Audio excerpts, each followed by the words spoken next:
What's going on, everybody? What's good? How's everyone's day going? How's your Sunday going? How's your weekend going? How's life been? I hope it's been treating you well.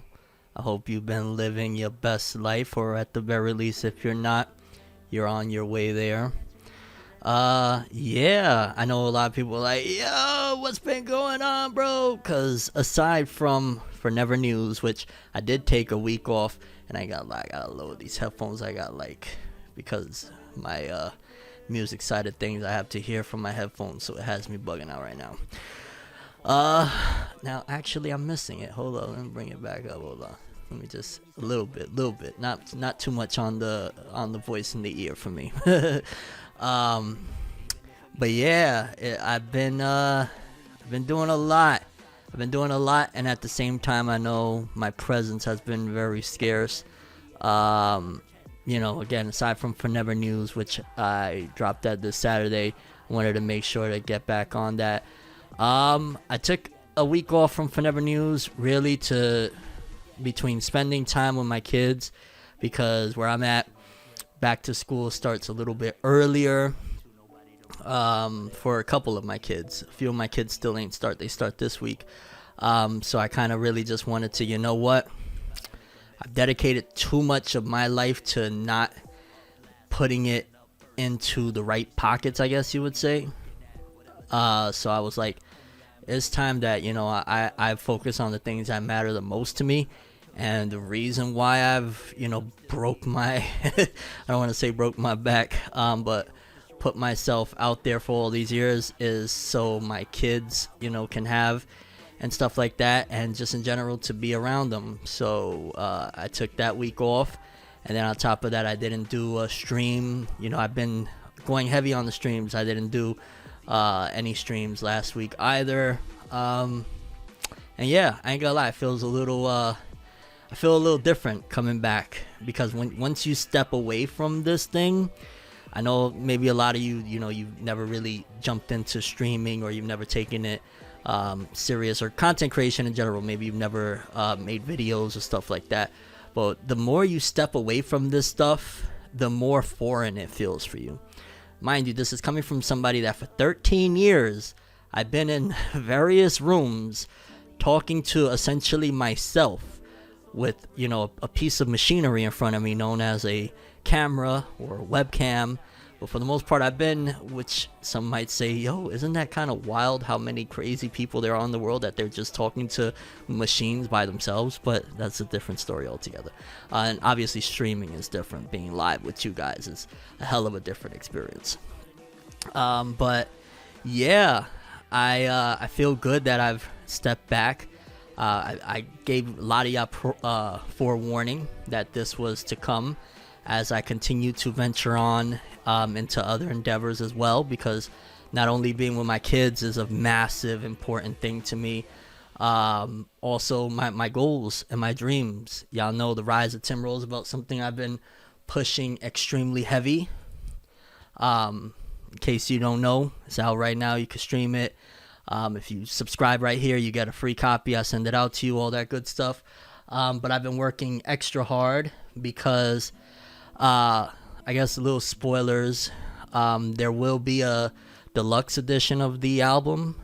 I don't know when it's coming. But I've been working and I've been handling some pretty notable features. Again, I'm not going to give, I can't give too much, but I got some pretty dope features that I've been working on, back in the studio. A lot of different things is moving, I'm saying? A lot of key components to getting where I'm trying to go. And it means you see less of me, but when you do see me, it'll be, worthy moments. And that's, I guess, one of the things of accumulating your value and not allowing your value, because if you can get me any time of the day, what I'm saying, like I could watch, Fornev drops 20 million videos, then there's really nothing, I don't want to say special, but there's less of a value there. You know what I mean? On top of everything else, I've already told you that 13 years of doing this, wanting to spend a lot more time, and I have been with my kids recently, working on goals and dreams and aspirations that I have.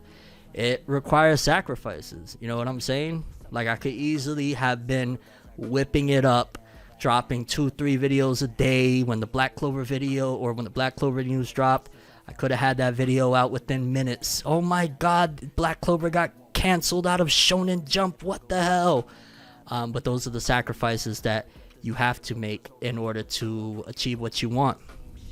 And you got to be okay with it. Well, I don't want to say you got to be okay with it. I take that one back, because it does bother to a certain degree at sometimes. But you know why you're doing it. And that's what kind of puts things a lot more into perspective.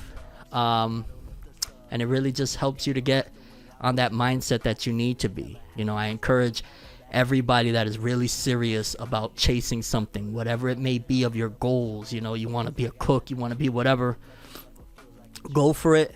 Just understand that there's, it's not going to happen overnight, and there's a lot that you have to put of yourself and everything that comes with it in order to climb the mountaintop, I guess you would say. So I could tell you that I for sure am not just sitting around saying, ah ha ha, I ain't on time with this or I ain't on time with that. It's just we're headed into a different chapter now, I guess, as it reflects from Boruto, so to speak. A time skip. We're in my time skip, so to speak. And yeah, so just wanted to give you guys a few updates. Obviously, y'all know I ain't been that present, but I've been working, and I've been doing other cool things too. I haven't just been, I still, I'm still a nerd. You know what I'm saying? Like, I don't hide that. That's one of the mistakes that people think, that when you're going into other areas that you have to leave behind who you are. No, I'm a nerd. I love comic books. I love anime. I love manga. And so I've actually went to, oh snap, hold on. I got my Game Boy emulator falling all over the place, but I bought a bunch of shit actually. Hold on, let me get rid of some of these water bottles. Drink your water.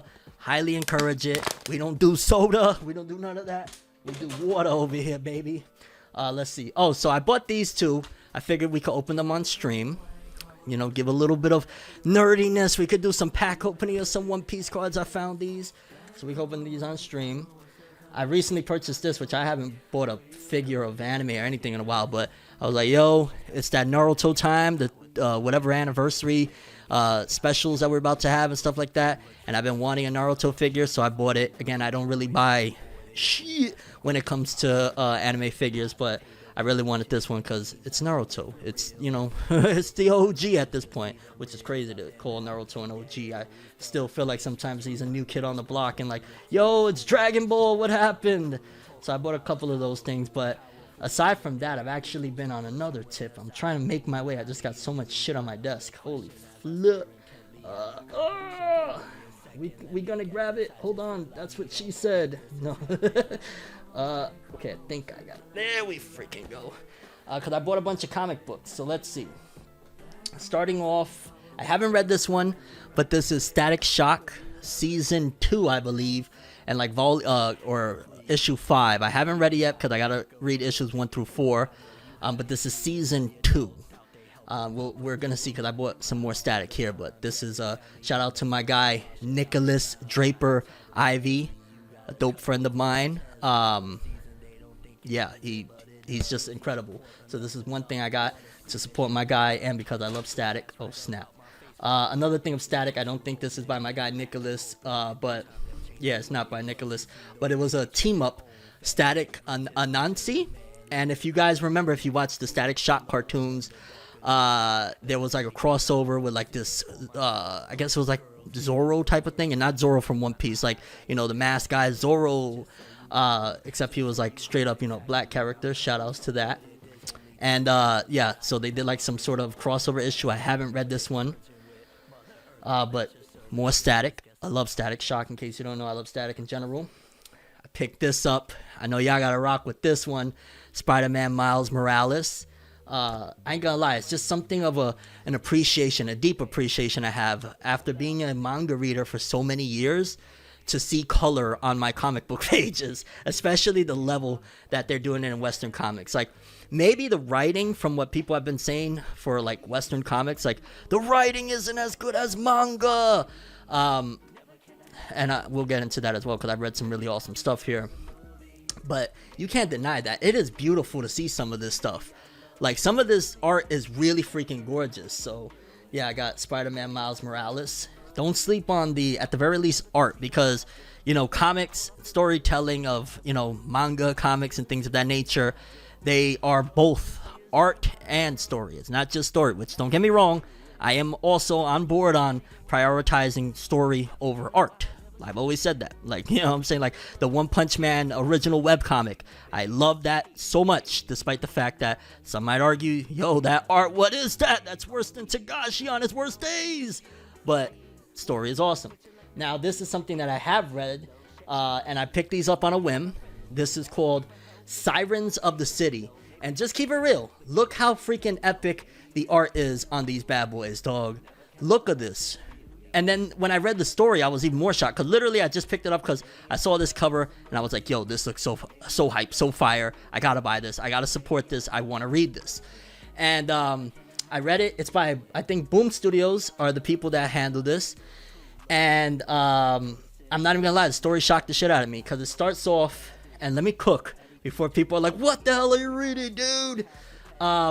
Look, I'll just give you an example. Starts off, Shorty is heading towards an abortion clinic, and there's like a bunch of I don't know if they're conservatives or what, kind of protesting the abortion clinic.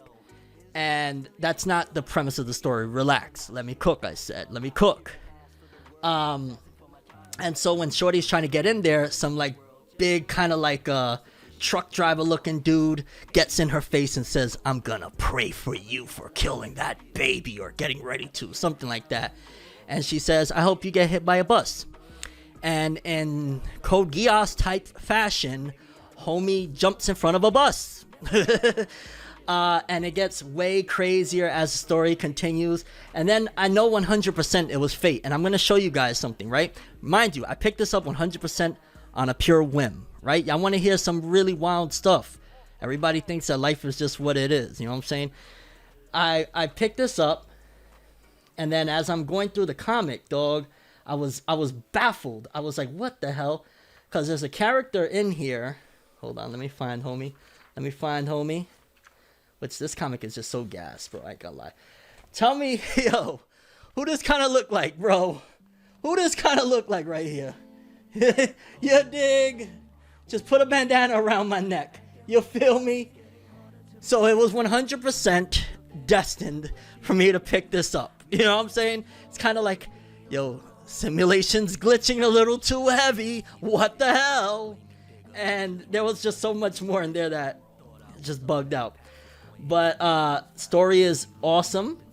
Is again about this girl that she's pregnant by this dude, and because they're kind of from not different clans, but they're like different, not even species. I can't exactly say, because I don't want to spoil it too.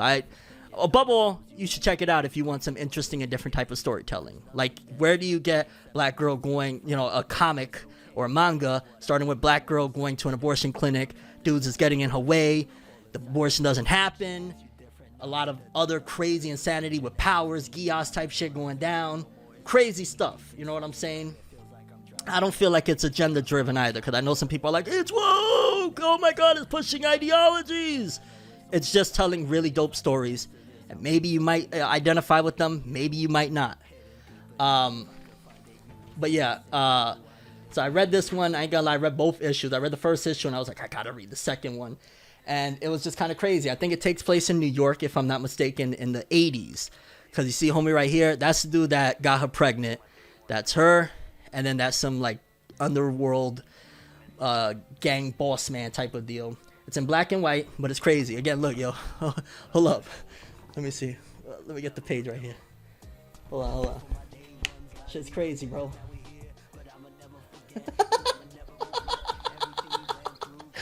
Oh shit, reality's wild.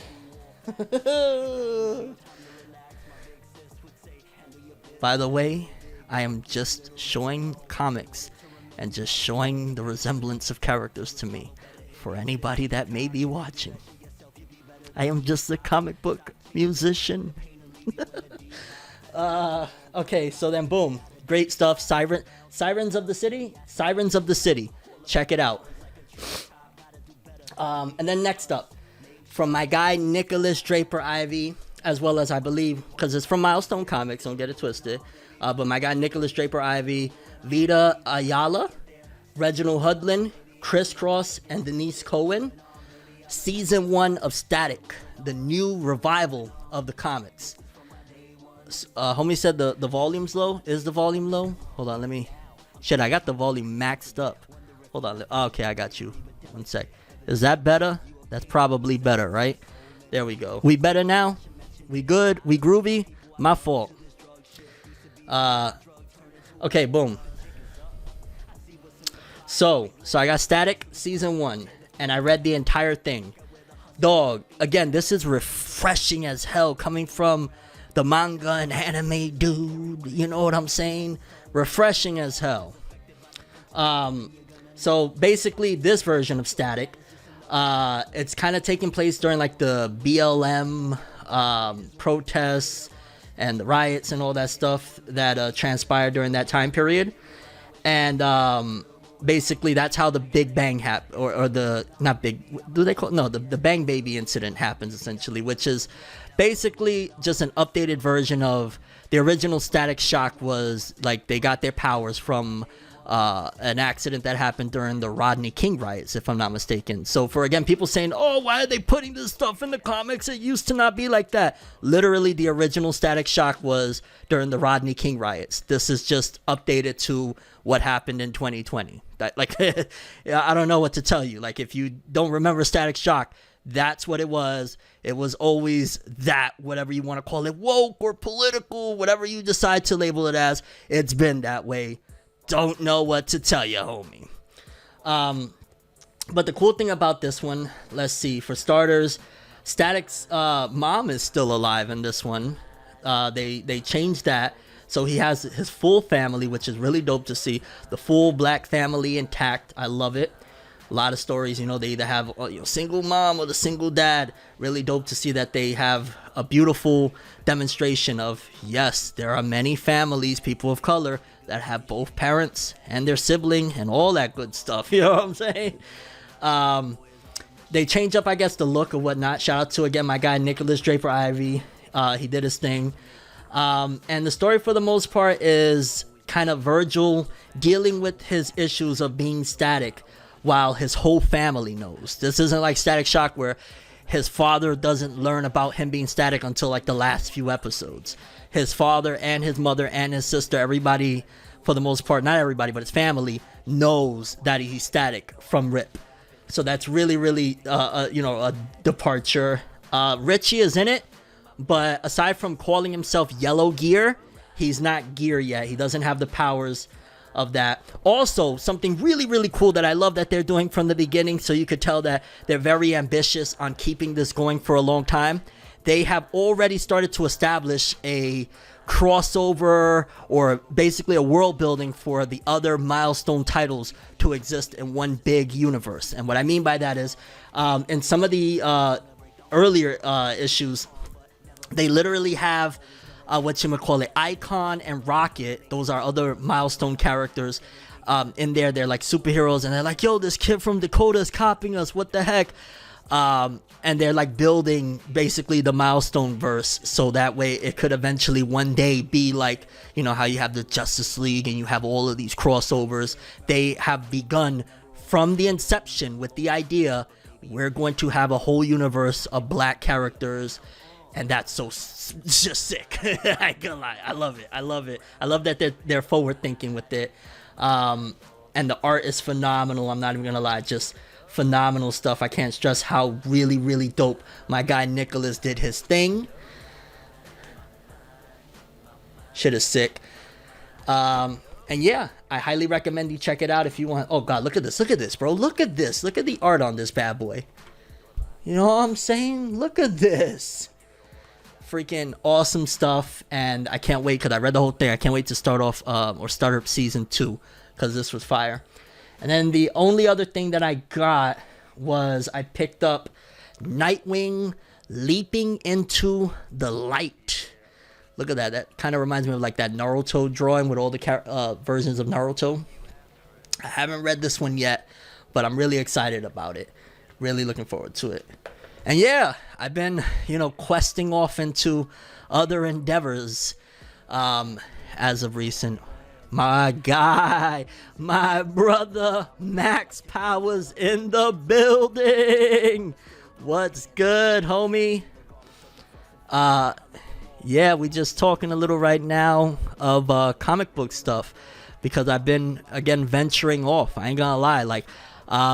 I guess we could talk a little bit about Bleach in a bit because I'm like an episode or 2 behind on Bleach. So I did watch some Bleach. You know what I'm saying? Again, I never lied when I said anime and manga for life. It's just anime and manga ain't gonna be the 100% thing like it used to be. You know what I'm saying? Maybe we find a nice balance for that. Maybe anime half, musicianship, and all of that stuff half as well, or something. Balance. That's an important key component to life. But yeah, so out of all the stuff that I've really watched, I watched some Bleach. I've been watching Curb Your Enthusiasm here and there. Shout outs to Larry David, the GOAT. I don't know how many people know about that, but it's from one of the writers and creators of Seinfeld. Funny stuff, live action stuff. I know some people are like, no, talk about anime, get away from that, what are you doing? Please. And yeah, I ain't gonna lie, it's just been, it's crazy. And you know what, really, and again, if you have one of these moments in your life, by all means, enjoy it and follow your heart with it. You know what I'm saying? With obviously a certain amount of, I don't know if you'd call it logic, but rationale. But I know 100%, and it really pushed me even further of like, yo, you're doing what is right for you. When it was like a week or 2 ago, whenever Gear 5th debut, that stream, right before that stream, a feature that I was really, really excited about, I was really hopeful. I worked so hard for this to happen. It came in right before the stream had started. I got the files for it literally as I was about to fire up the stream. And I was like, yo, I'm saving this. This is for me. You know what I'm saying? I'll wait till after the stream, kind of like a treat after the treat of Gear 5th. And we had a great time on the stream, right? I had a great time. Luffy Gear 5th was awesome. Art and animation was awesome. It was a great stream. But it was after the stream, the moment that really solidified where my heart really is. Because, I had a good time on the stream. We laughed, all of that good stuff. But when I played the feature, I was sent a reference version of it. I've since went to the studio and had it mixed and mastered. But when I played the feature, I'm not even gonna lie, I had a moment of like tears of joy type of moment. Like a real big, wow, I've really accomplished something that I worked so hard for and it means so much to me. And that's when I knew, like, yo, I was hype about the Gear 5th stuff and all that.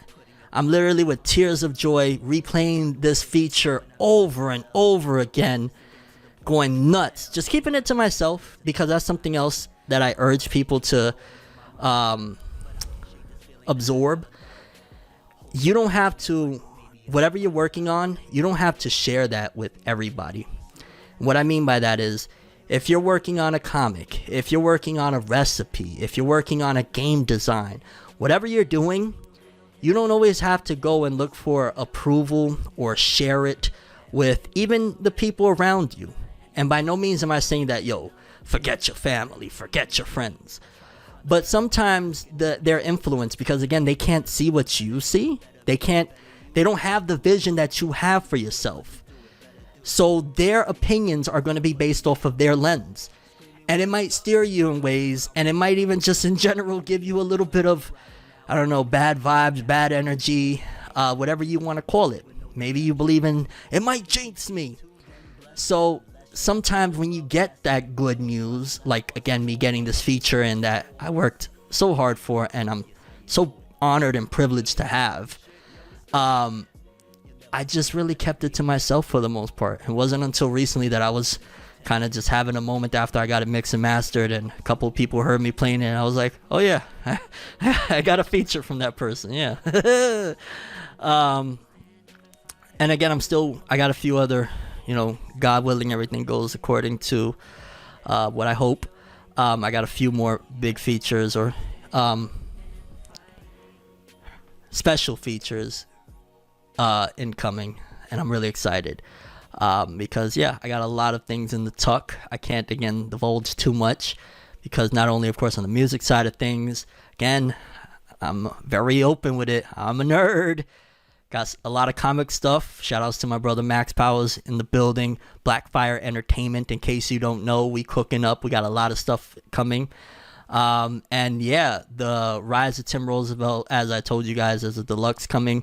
It's going to be called the Heroes edition, not Heroes, although you could, double entendre if you'd like.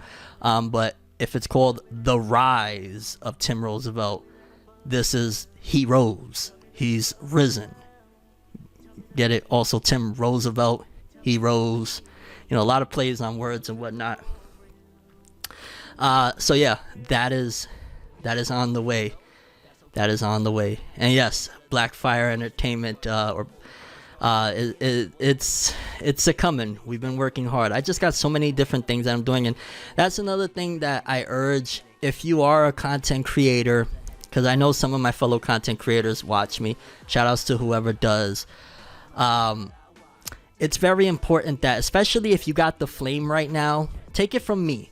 If I had the wherewithal, the knowledge, the wisdom, the understanding that I have now, back in the Naruto heydays, or back in my Dragon Ball Super heydays, or back in my Forever News heydays when we was getting 200, 300,000 views an episode, boy, the things that I would be doing on the side, which to be fair, on the Forever News side of things, I did have some stuff on the side. It's just the company that I was working with kind of crapped all over itself and everything went to hell. But for content creators that have the spark right now, that they're doing numbers, they're running it up, all of that stuff, please create for yourself while you're doing these things. So if you're a One Piece YouTuber or streamer or whatever it is, or you're a Chainsaw Man guy, or you're a Boruto guy, whatever it is, while you're doing this content creation, make sure you make something for yourself that when nobody cares no more about that One Piece 1080 review or that Chainsaw Man chapter 5 million review or whatever it is, hey, but my product they care about as well on the side. Whatever it is, maybe you design shirts, maybe you want to be a designer, whatever the case may be, make sure you establish your own while you're establishing, the stuff that you're doing, talking about other people's works. It's very important because at some given point, everybody's, run has some sort of an end. If you're a My Hero Academia YouTuber, My Hero's ending soon. Hell, if you're a Black Clover YouTuber, you're in shambles right now, and my heart goes out to you immensely, because in case you don't know, Black Clover has been removed from Shonen Jump. So prime example of, if you had your own going on, like let's just say you did your Black Clover stuff, but you had your Forever News or whatever, you have your pincushion company on the side, okay, I'll replace it with another manga that won't do much numbers, but I got my pincushion company. I got my Forever News company. I got my whatever it is that I'm doing on the side. So when the train ends, when the gravy train comes to a halt, you're not there left, you know what I'm saying, bikini bottomed. You dig? You feel me? Work on creating your own. I encourage and implore you, and even if you're not a content creator, if you have goals and ambitions, go for it. You know what I'm saying? You know what you want to do. You know what makes you happy. Take a leap of faith. And just a quick shout outs, because I know we Got a few more people here than usual.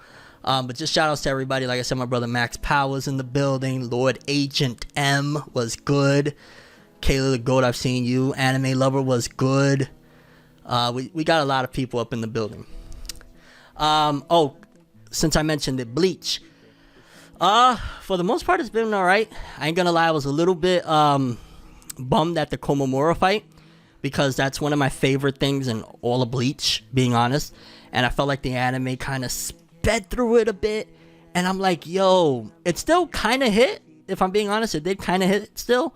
But I felt like that should have been a knockout the park, personally. Obviously, maybe some people might look at it, oh, it's just Komamura. It's just Bombietta. For me in the manga, that shit had me in my feels, okay? I was like, this is one of the greatest things Tite Kubo has ever penned. Oh my god. Which, I ain't gonna lie, even just story-wise, narrative-wise, what a great way to yet again display something that I've been very much so adamant about in recent times, regarding having major impact for the aftermath of something without killing a character. And what I mean by that is, you know, like I've made the example with Fairy Tail. I think it was Minerva that got turned into an old lady. At the end of the Komamura battle, I guess, spoiler alert if you don't know, Komamura is no longer humanoid. He has been reverted to that of an animal, a fox, or what is Komamura? Oh, a dog, right? Like a wolf, some shit, right? I said fox. I think it's like more like a wolf dog. And he can't talk no more, nothing like that. What a great way to take a sharp left, opposed to, again, the end is death, or the end is something really, like, that is also very emotional. That is also a very sad thing. Like, you know what I'm saying? So, prime example for creatives and writers, you know, that are trying to take a left turn, trying to be subversive, trying to do all those things. You don't gotta kill characters. You can take a sharp left and turn them back into a dog or something, you know? But yeah, the anime, I felt like it did alright. It just doesn't feel like, I don't know, they're going really, really fast. And granted, I've understood since pretty much the inception of the 1,000-Year Blood War anime that we're gonna go really fast. We're squeezing 200 some odd chapters into, what is it, 50 episodes, some 52, 51, I forget. So they're going really fast through it. I wasn't a fan of, and I wasn't a fan of it in the manga, to be honest with you, but I wasn't the biggest fan of the luchador with Master Masculine, with the little guy with him. It wasn't really, It's like, it's alright or whatnot, but it's very goofy. And it kind of reminds me of, although I'd argue that Jujutsu Kaisen actually executed okay in the end. I remember I was a little bit thrown off where in Jujutsu Kaisen and some of the recent stuff where Maki is fighting that dude that, like, he's like crashing into everyone's rooms and houses and saying, yo, you want to sumo wrestle with me? And I remember thinking, gosh, this is silly for Jujutsu Kaisen. You know what I'm saying? Like, this ain't Chainsaw Man. But it actually worked out in the end. With Master Masculine and the little guy, I think Renji's entrance made it a little bit more exciting. When Renji, like, cuts dude's head off and it's like, I don't care about this guy, move. I was like, okay, alright. Once upon a time, Renji was my favorite Bleach character, believe it or not. He was my guy. And drip-wise, he's my guy. But yeah, I still, to this day, I'm like, oh, it's a silly concept in a very serious situation, and Bleach has never really been like that silly type of, like, you know, there's moments, of course, where Bleach can get silly and it works. Don't get me wrong. It's not that everything is just doom and gloom with Bleach or very serious all the time.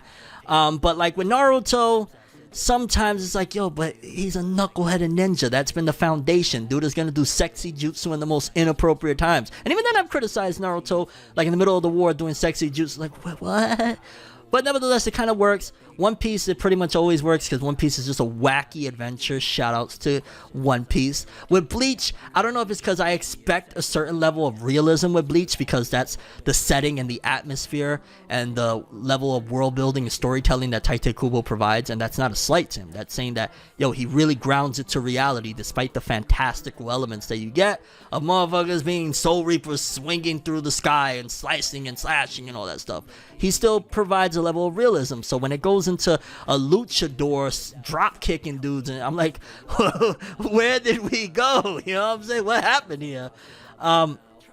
But for the most part, I had a pretty good time. I ain't gonna lie. Considering I also haven't really been like in the anime zone, so to speak. Like, yo, I can't go wrong with Bleach. And yeah, it's been alright. It's been alright. I'm trying to think what other. I'm again like about 2 episodes behind. Last thing I saw was I just started the episode. Like Ichigo is in that attire where he's like about to, I think, leave the Soul Palace or whatnot.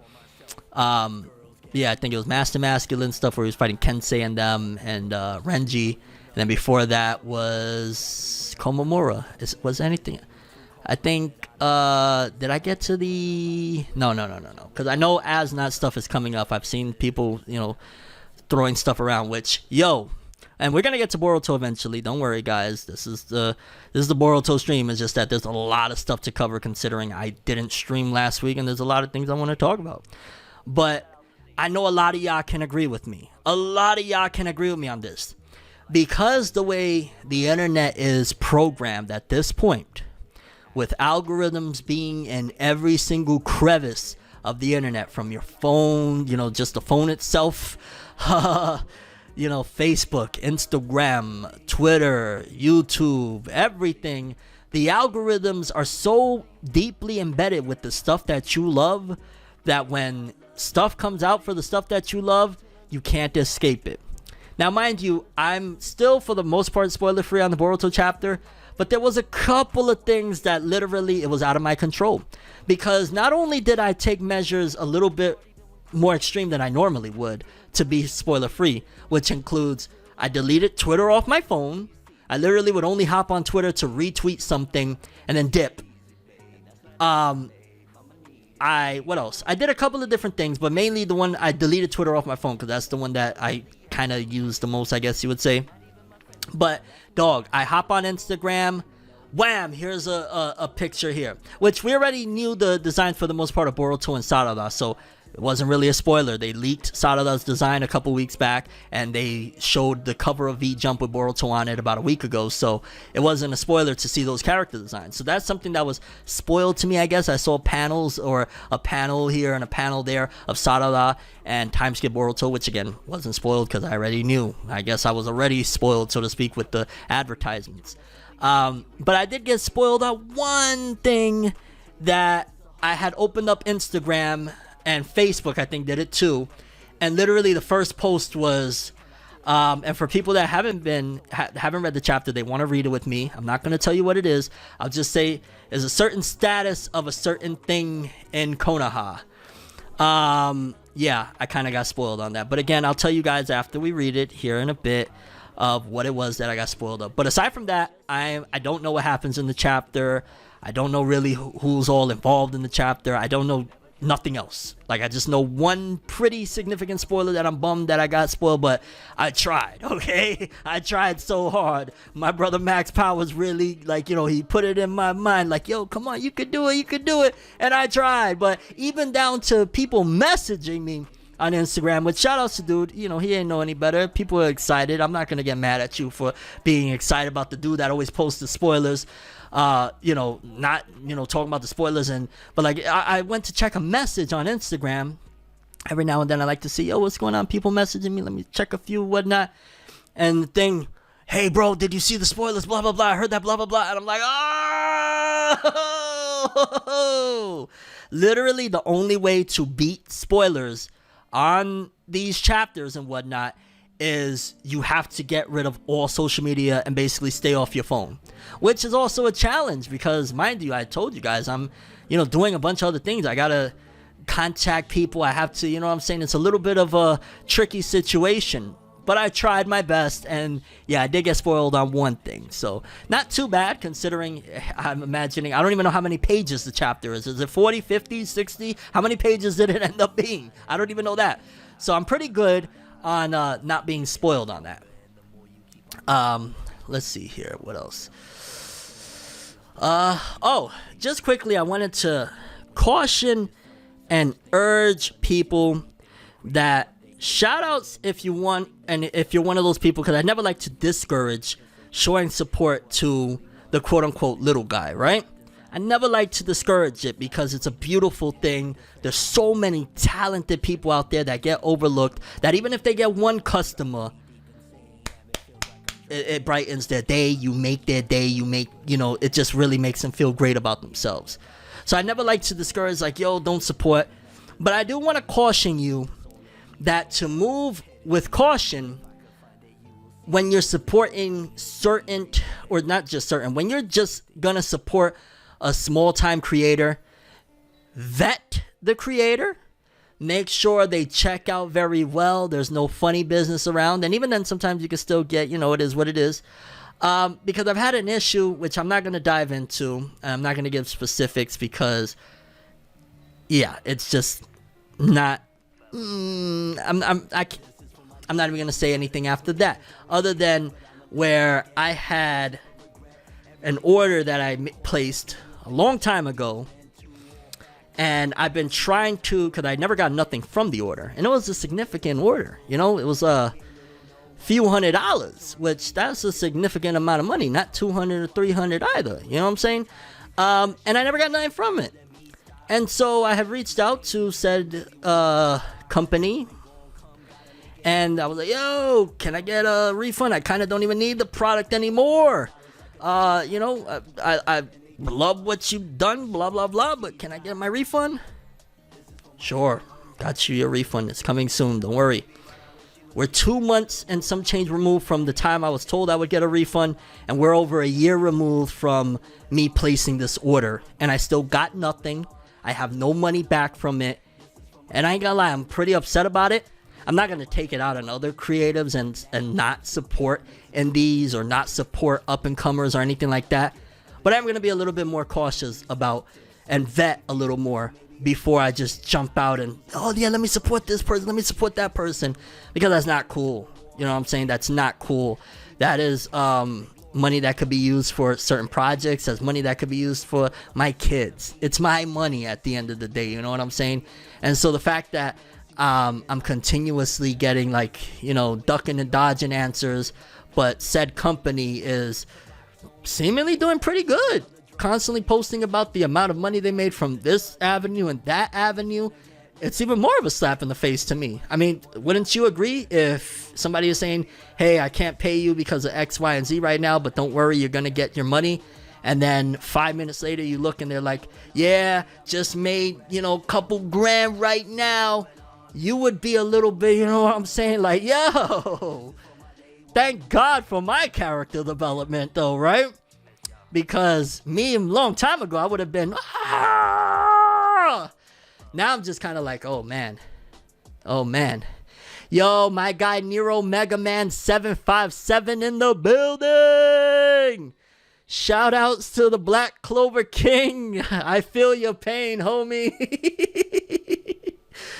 But yeah, I just want to urge people that when you're gonna put your hard-earned money towards a cause of small creator, whatever it is that they're doing, vet them, make sure you know what you're getting yourself into, because it's not a good feeling when you're fighting for what's yours and they're getting the runaround. You're not even I'm not fighting. I'm literally just, hey, can I get my money? Yo, can I get my money? Hey, you think I could get my money? And it's not that I'm being a mark. It's not that I'm being like, yo, I could approach it with aggression, but why? What do I get out of that other than starting some sort of nonsense? Starting some sort of, online exchange that is just not in the realm of what I'm doing, what I'm about, and where I am today as a person. It's just not. So I'm not going to do that. But I am going to use my experience as a lesson to spread to you guys that regardless of what it may be, vet said company, said person, and make sure you do your due diligence, because some people are moving very, very wild out here, and it's not cool. But yeah, just figure I'd share my lesson with you guys of what I've been dealing with for a couple months now. Let me take a little sip of this water. Do y'all want to open up some of these One Piece packs? I got 2 One Piece packs of the One Piece cards. I think it'd be cool to open them up, see what we get. Justin, you think I should threaten with a lawsuit? I hear you. You know, and it's not like that I'm just gonna be like, hey man, you know what? It's your money. But I'm just kind of like, I'm not doing none of that wild stuff, man, because it just, you know what I'm saying? Like, I'll tell you guys, and I'll tell you guys without getting into who the person is, just like I never revealed who it was on the One Piece situation, because I'm not into that. I can share my experiences because they're my experiences to share, but why would I start public exchanges if said person hasn't publicly done anything? I mean, behind the scenes I decide to sue the person, then behind the scenes I'm going to sue the person. You know what I'm saying? But I don't need to make it a big war of words online, but I can share my experiences, and if person or people's feelings get hurt of me vaguely sharing my experience without putting their name on blast, then feel free to put your name on blast if that's what you want to do, buddy. But yeah, let's open up. These are, I think, the original packs, the first packs that came out of One Piece, which I'm shocked, but there's got to be like wave 2 or something. See, these are the One Piece Romance Dawn cards. We out here, boys. We out here. We got them. Let me put on the headphones. We got them. We opening these bad boys today. We making major moves. Laugh and let the haters lose. We don't give up. Virginity intact. Cream stack. Paper rules best. Wait. Paper rules best. Shit. How does it go? Paper rules. Yes, you heard it. Best believe that. For now, it's whatever one did. Yeah. Oh my God. My 5-year-old rhymes escape me. For now, it's whatever. One day, I'll be your favorite for never. Let's go. All right, we got them open. We got them open. The conundrum of the One Piece cards. Let's see here. Okay, boom. I'm opening them right here so y'all see it right along with me first. Okay, boom. We got Smiley, Shinobu. We got Bibeng, Marco, Polo, Neko Mamushi, Green Star Raflisha, Gordon. Is this a hollow? No. What is this? Desert Spade, Frankie. Not a hollow either. Did I get? Oh, what is this? Okay, what we got? We got Punk Gibson. Is that a kid card? Hold on. Yeah, it's a kid card. Punk Gibson. Hey, there we go. We got it to focus in. Oh, shit. And we got Kid. Okay, let's go. Let's go, baby. All right. That got to be worth something, right? Let's go. And then we got Your Turn plus 1,000. Now we ain't read Boruto yet. We opening a couple of packs of One Piece cards that I got real quick. Let's see here. We finally got the scissors. High key, I ain't even gonna lie. If it wasn't that I had started off with buying like boxes and I'm like saving a couple of boxes. Yo, there's a tear right here that I didn't even see. I didn't need the scissors at all. Oh, snap.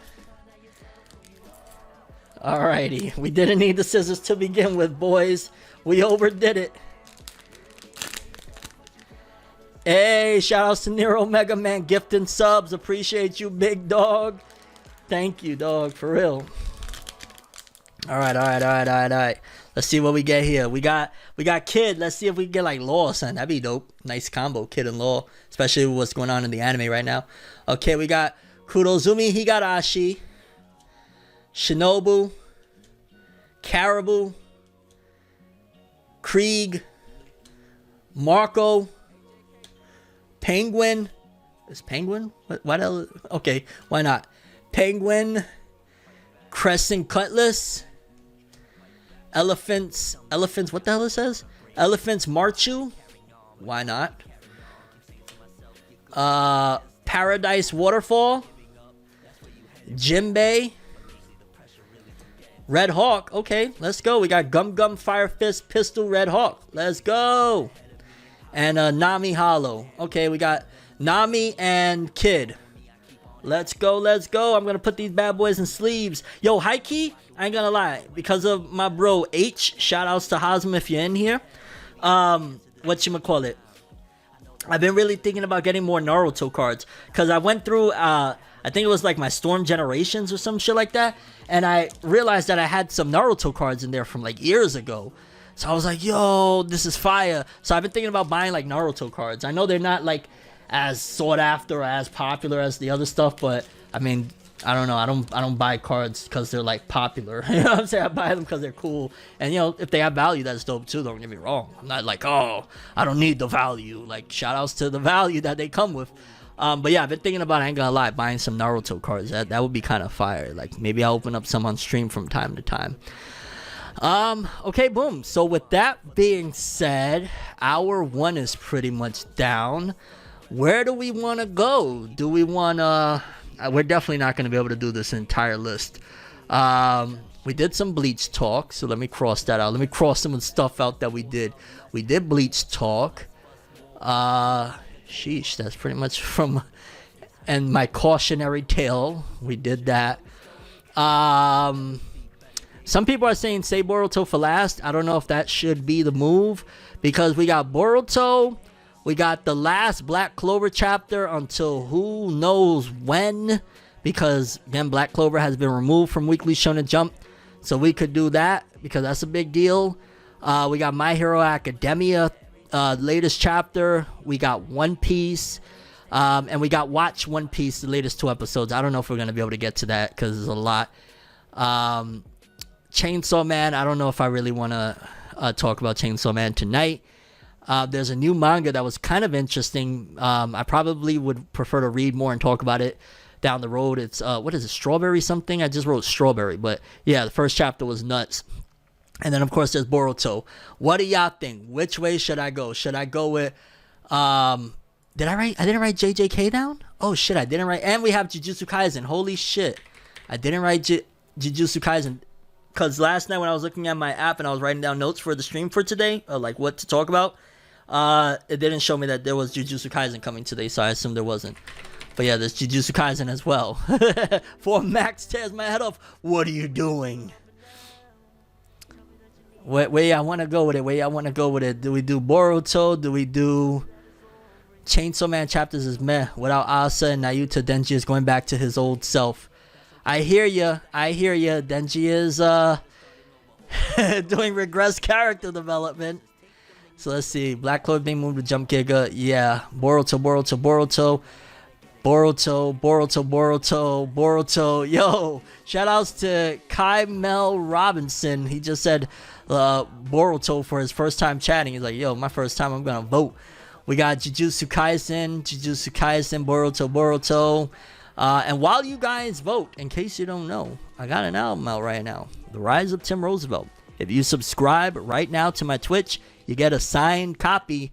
And I implore you to get them, because these bad boys is going to be a limited run, to say the least, for what I got coming, because a lot of really great things is happening. Boruto, Naruto's son, Boruto, Young Lord. I haven't heard somebody call him that in a hot minute. Himawari's brother. Yeah.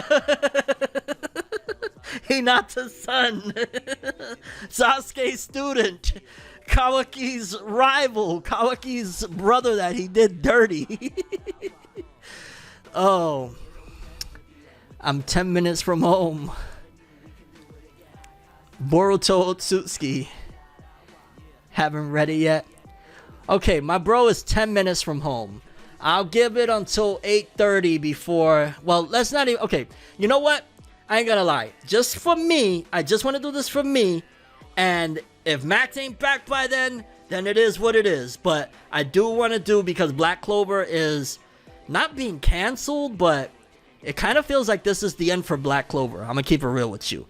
Like, Black Clover's already not been the most popular, you know what I'm saying? Like, it's sold a lot, but in comparison to, you know, its contemporaries, people like to shit on Black Clover for XYZ reasons. It kind of, you know, it's been on its finale for a hot minute.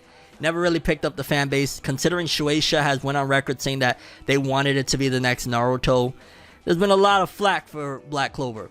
And then on top of that, now it's getting removed from Weekly Shonen Jump, and it's going to be released, if there's anything outside of one more chapter, every 3 months.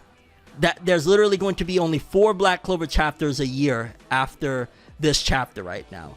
So just for me, I just want to do Black Clover, and then when we're done with Black Clover, we'll do Boruto, and we'll carry on from there. And I think that'll give enough time for my brother to get home so he could, experience this Boruto greatness with us.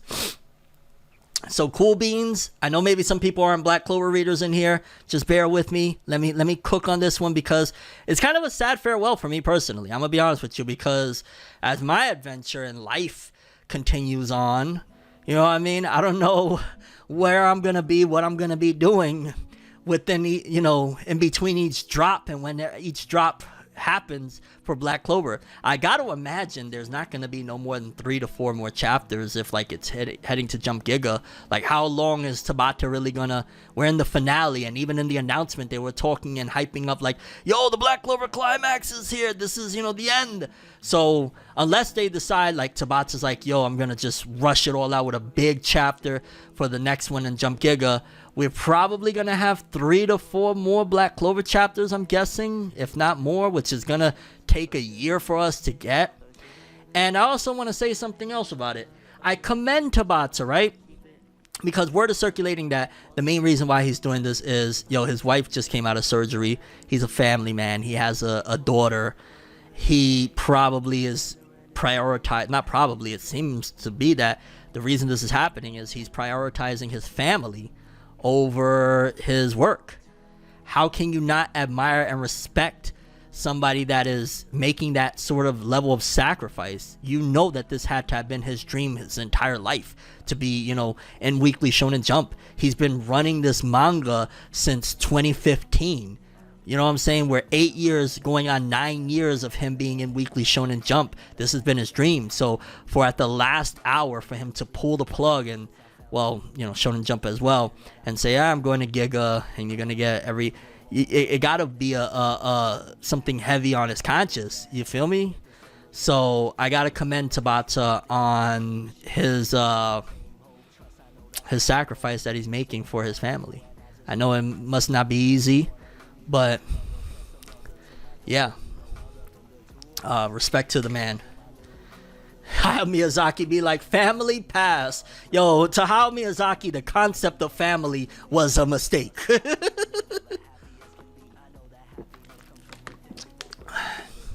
If it takes a year, he could end it when Black Clover reaches his 10-year anniversary. That'd be fire. That'd be fire. But yeah, okay, so boom. Let's jump into Black Clover. I'll share it here so we can all read it together. If you're not caught up on Black Clover, it's okay. You can listen to The Rise of Tim Roosevelt while you wait. But that's the chapter right there. Matter of fact, I will link in case anybody, maybe you just want to mute the stream while we talk some Black Clover. Maybe you don't want spoilers, whatever the case may be. Why not provide? If you want to listen to my album while you wait, here you go. I'll pin it at the top, and you could just mute us and jam out. Pin message. Boom. That's the Rise of Tim Roosevelt album. Standard edition. More to come.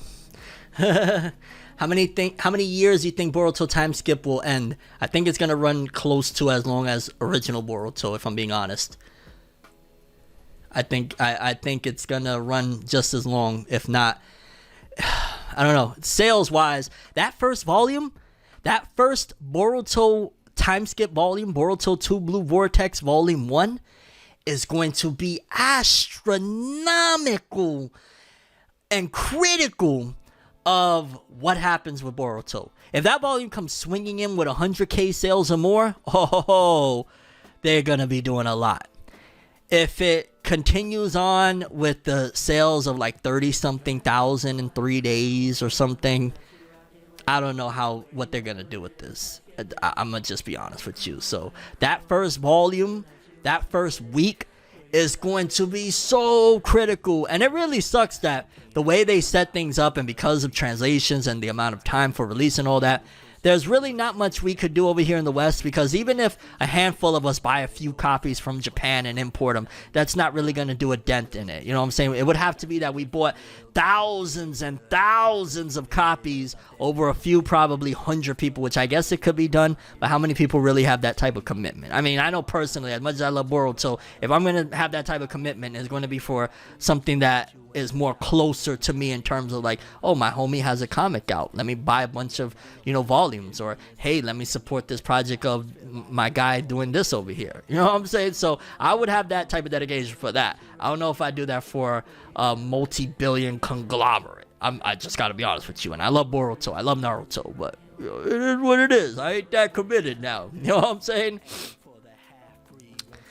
Till Tim retires. Hey, oh God. All right, so boom, I linked the Black Clover chapter. Let's get into it. This is Black Clover 368, just getting started. And you know that's Tabata's subliminal message. That is Tabata's subliminal message. But it's Yami, and I believe that's Morgan in the sky. Yeah, that's you all over, Yami. Look how strong you've gotten. I'm sorry, though. I can't just spend time on you. Master Lucius gave me another type of magic, and I'm gonna use it. Dark magic, light magic. What the heck? You're the one who knows the power of dark magic best. His output's way out of my league. Damn it, it's gonna swallow me. Really? Well, first of all, pause. Second of all, really? For Yami? This is out of Yami's league? Nani? Okay. Let's see. We're on pages 4 to 5. If you're just joining in, we're reading Black Clover 368. This is the last Black Clover chapter before it leaves Weekly Shonen Jump. That's why we're prioritizing this one. Sorry, Yami. On my own, I'm already the strongest magic knight. Okay. Sheesh. It's getting critical out here. It looks like Yuno is still going at it with Lucius. Okay. Pages 6 to 7.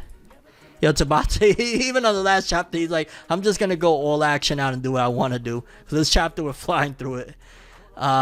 He really can't fight two. Wait. Okay, that's Marx. He really can't fight two at once. This is bad. Soul magic alone puts us at a disadvantage. If Yuno falls, then Neverland will come undone.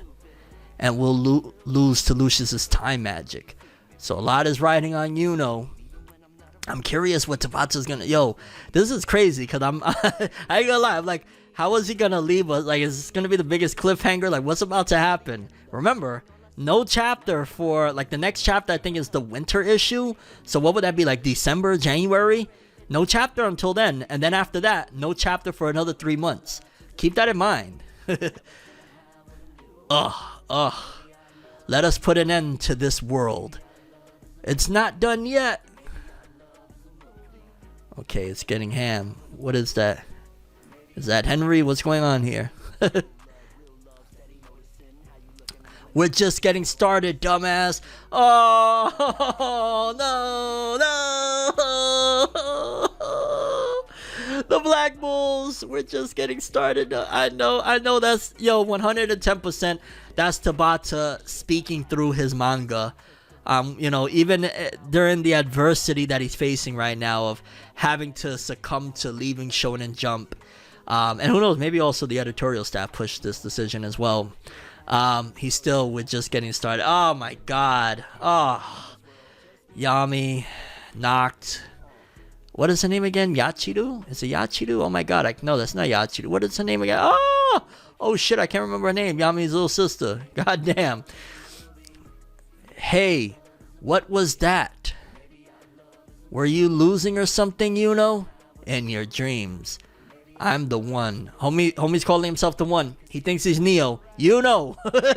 Relax. Let's go. Page 14 to 15. Who's gonna take that guy out and become the Wizard King? To be continued.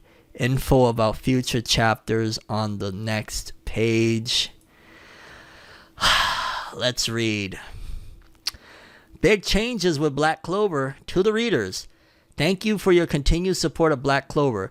This will be the final chapter in Japanese Weekly Shonen Jump, and it will be moving to Jump Giga. The continuation of the story is planned to start this winter in Jump Giga. It will be simultaneously published in English on Manga Plus by Shueisha and on the Shonen Jump platform. We will share more details in the coming months. We hope you will all continue to support the series through these changes. Thank you. That was the editorial staff. So at least we know for sure that the chapters are still going to, when they do come, we will have access to them. It's not like we're going to have to go through back alleyways or wonder. No, they will be right here. But it'll just be a way of a long time. We're moving to Jump Giga. As Black Clover has continued, I have found that I have started to struggle with the weekly manga creation schedule. After multiple discussions with the editorial department, it has been decided that I will move the series to Jump Giga. I know this sudden decision may be a shock to many of my readers. I'm so sorry for not being able to end the series in Weekly Shonen Jump, but I believe that in Giga, I will be able to end the series in a manner that matches my current drawing pace and is much better for my health. There is still much that I want to draw and much that I must draw, so please look forward to it. I will do my best to conclude Black Clover in the most satisfying way possible. I know I am making you wait a little bit, but I promise to return to Giga in the winter in a powered up form. So please look forward to reading about Asta's next adventure. Thank you for everything. And use this battle to surpass the Wizard King. How will it all shake out? Wait, no, it says the story's final arc continues. How will it all shake out? Returning this winter in the pages of Jump Giga. Man. Damn. Yo, that's sad. It's sad. Yeah, my dog is crying downstairs right now. I know it's because he feels this. He feels what I'm feeling, and he's just bawling his eyes out. Oh, snap. I ain't gonna lie, I'm a little sad. I'm gonna keep it all the way real. As somebody, high key, I think I want to say my first Black Clover chapter review, I was literally in a neck brace. I had just had a horrible car accident when Black Clover came out. And even before that, I remember the first time I heard about Black Clover, because I've said it a million times, but I was a big fan of Yuki Tabata's previous series, Hungry Joker. Got canceled after 24 chapters. I reviewed a crap ton of those chapters. And I thought Tabata was awesome. I thought his style of writing was dope. I thought his character designs were some of the most cool and sleek designs I had seen in Shonen Jump since Tite Kubo, creator of Bleach. And I ain't gonna lie, I was a big fan of his, so when Hungry Joker ended, I was very disappointed when it was announced that he had a one-shot coming called Black Clover. I remember I was like, oh, they can't keep my guy down, let's go! I was really, really hyped. I was excited. And then the one-shot happened, and then eventually he got serialized, and I was like, let's go! I remember when the first chapter dropped, there was a lot of controversy. People saying, it's Naruto meets Fairy Tail, what the heck? It was crazy. And then, as things continued, we got this sudden rush of Studio Pierrot dropping a Black Clover anime, which, kind of pushed even more the Naruto comparisons of like, yo, it's by the same studio as Naruto. Oh my god, what's going on here?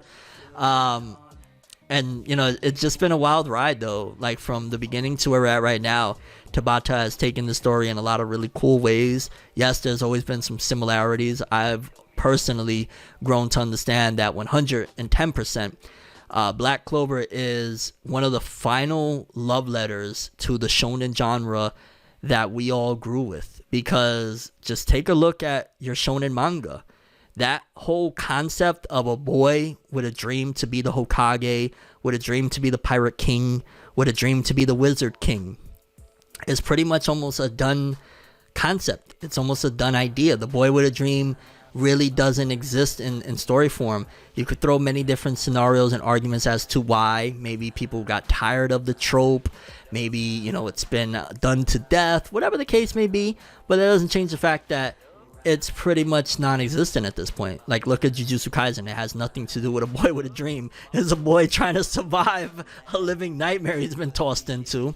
Chainsaw Man is about a boy that, you know, he just wants to squeeze and grab. We'll leave it at that. Demon Slayer, a boy trying to save his sister and bring her back to, you know, her human form. It's not, you know what I mean? Sakamoto Days, one of the leading charge new school of shonen series, is about like a retired old assassin dude. Like, Black Clover was one of the last of the Mohicans, so to speak, in terms of, you know, a shonen series about a boy that dreamed big. You know, it takes me back to the Toonami bumps of Tom saying a boy has, or not Tom, I'm sorry, the narrator, a boy has the right to dream. You know, that bump, that's a classic bump. And it's kind of sad because that's always been a big inspiration for a lot of people. I think a lot of you can agree that you dreamed and you dreamed big because of these characters, these fictional kids. Whether it was a knuckleheaded ninja in an orange jumpsuit that said, yo, I'm going to be the president of my village, I'm going to be the Hokage. Or, you know, a knuckleheaded, goofy pirate with a straw hat that said he's going to be Pirate King. Thankfully, you know, some of these series are still going. You know, Deku, a boy that said, I want to be a superhero even though I don't have powers. But that's also coming to an end. And yeah, Black Clover, whether it be the tropes that it visited and twisted on its head, whether it be the concepts, you know, dungeon diving, a la Magi, dual wielding, a la Ichigo, which, don't get me wrong, I know dual wielding isn't exclusive to Ichigo, but there's been plenty of references to Black Clover showing love and homage to Bleach. Black Clover really did all that it set out to do, of giving one more generation at the very least that feel, that passion, that love of, you can dream. It's okay to dream. And I have no doubt that at some point this form of storytelling and this form of shonen will come back. Everything always comes back around. You know what I'm saying? What goes around will come back around. So it's only a matter of time until we see this type of stuff. But yeah, for the one time, thank you, Yuki Tabata. Thank you for what you brought with this series, Black Clover. Thank you for the laughs. Thank you for the tears. Thank you for everything you've done. And it's obviously not goodbye. It's until we meet again, which it will be hopefully this winter. God bless Tabata. God bless his family. And yeah, can't wait to see who ends up being Wizard King. Although, let's keep it real. It'll be Asta. Like, are we going to kid around? Like, is Luffy going to be Hokage? Luffy's going to be Hokage. Oh my god. Is Luffy going to be Hokage? Let me know, guys. Vote it up. Is Luffy going to be Pirate King? Obviously, Asta is going to be the Wizard King. And Yuno will be maybe Wizard King of the Spade Nation or something.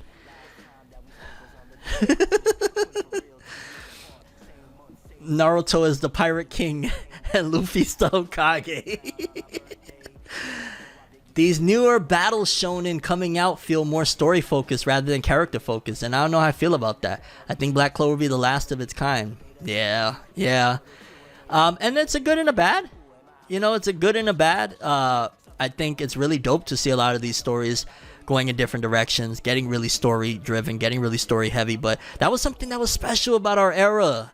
Like, and maybe I shouldn't include, because I know Black Clover is technically like the era after the Naruto era, but you know, it was still remnants of it. It was inspired by that era.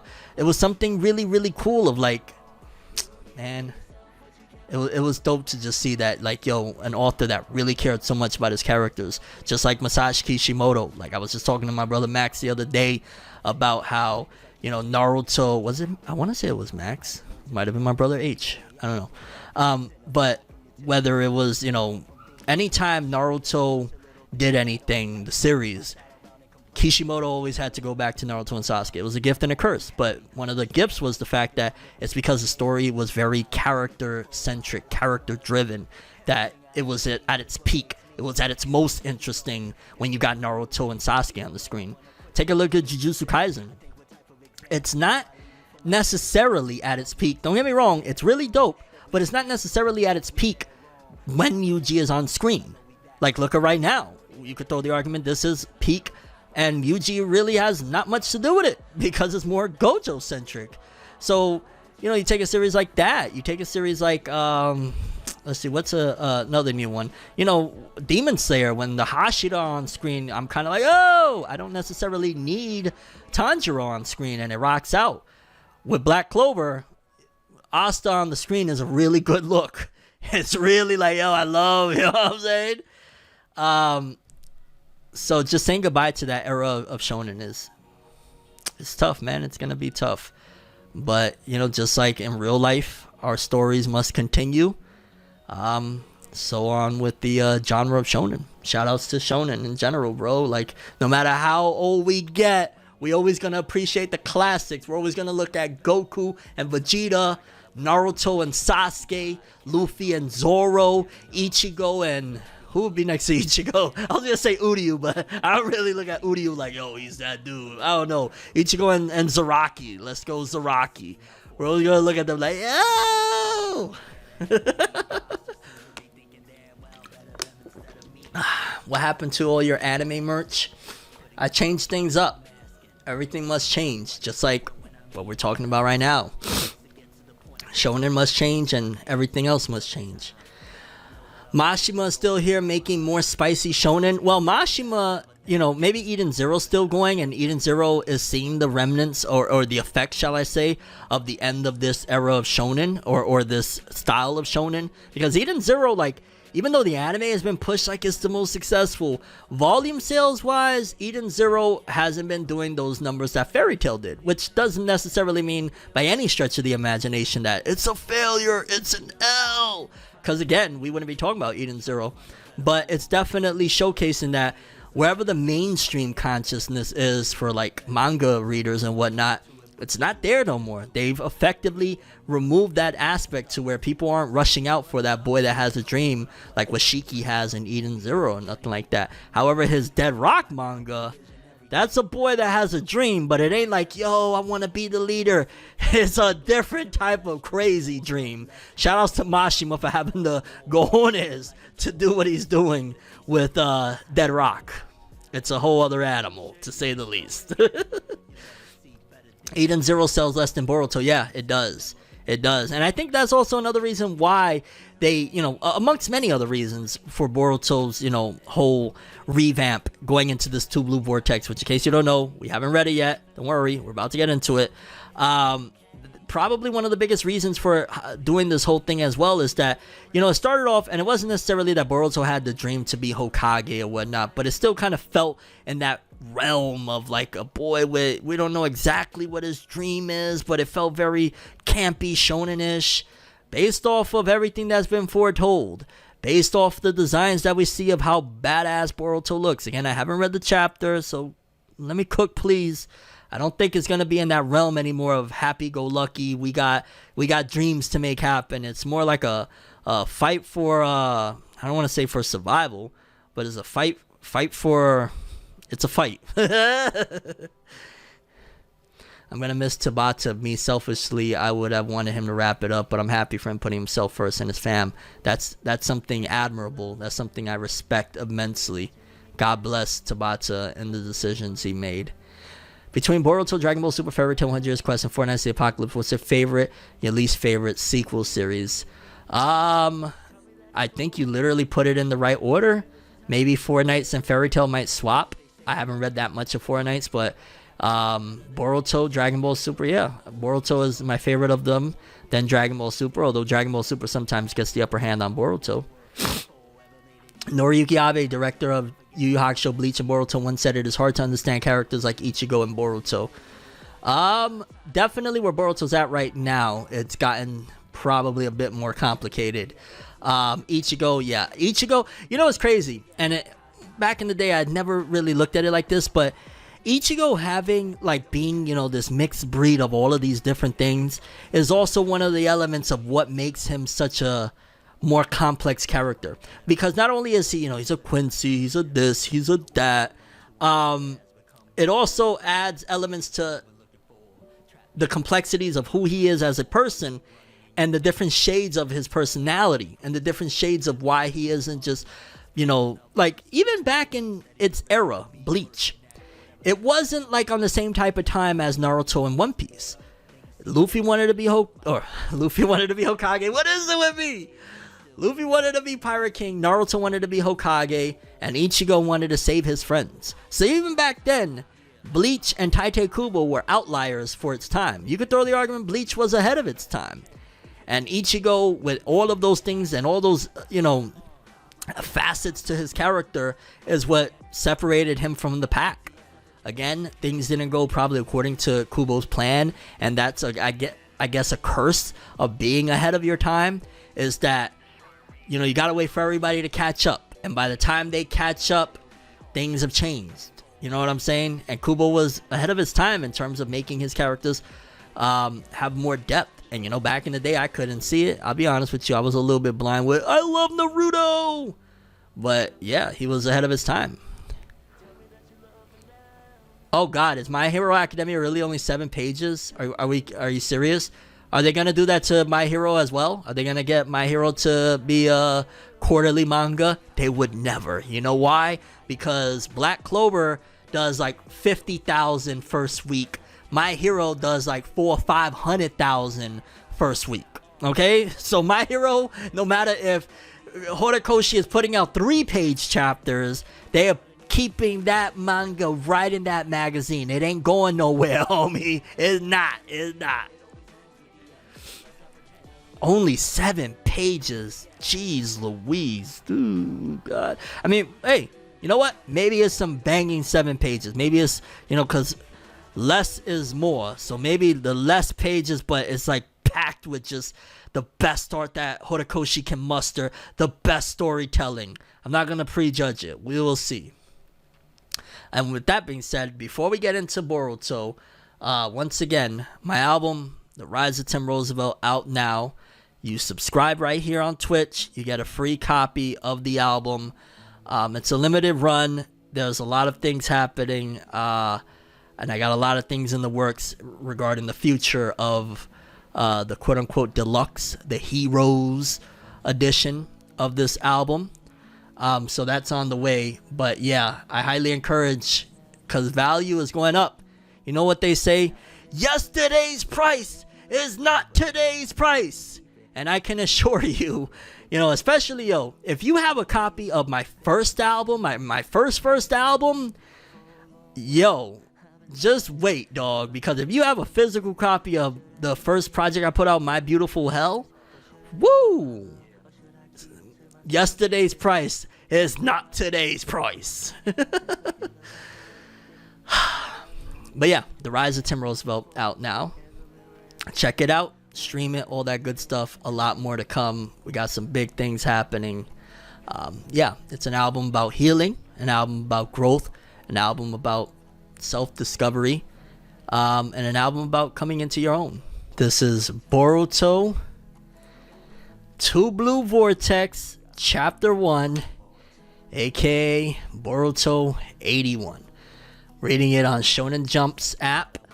If you have Manga Plus for your wherever you can read it from, do your thing. I ain't stopping nobody. I'm just trying to give a legal means, because I'm going to be using it. Okay. Let's go. Alright, so Chapter 1, I got it pulled up. Oh gosh, alright. I'm already seeing Sarada. Okay, alright. Y'all ready? Well, Black Panther, we already read Black Clover. The people spoke. They really want Boruto. So, Black Clover first, then we do Boruto, and then everything else for the people that still want to stick around after the Boruto hype. Yeah. It's time. Okay.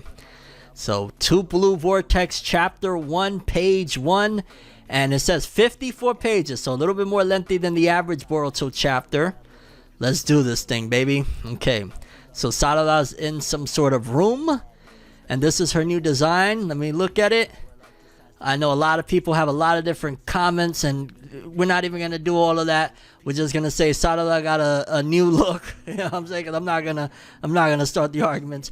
Also, I noticed the Hokage, or not Hokage. Oh, the ninja headband is like stapled onto her jacket, or wrapped around her jacket, it looks like, on the right side. Interesting stuff there. I wonder if there's any reason other than like, yo, I don't want it on my forehead. Boom. Okay, so next page. Let's go. We're starting off with Sarada. Page 2. Boruto 2 Blue Vortex creator supervisor Masashi Kishimoto, art Mikio Ikamoto. Still no writer, so they're still just crediting Kishimoto as creator supervisor. I know most people take it as, but that just, he's writing it. But it's nevertheless something interesting to note. Why not put written by Kishimoto? Like, it's a very simple thing. If he's writing it, why not? You know what I mean? Just an interesting thing to note. And I ain't gonna lie, the design is similar to the first time we saw his design. He swagged the hell out from, the cape, that it looks like a cape on him, the jacket, whatchamacallit. Let me see, hold on, let me zoom in. The Konoha badge, is that, or the hidden leaf symbol on his jacket.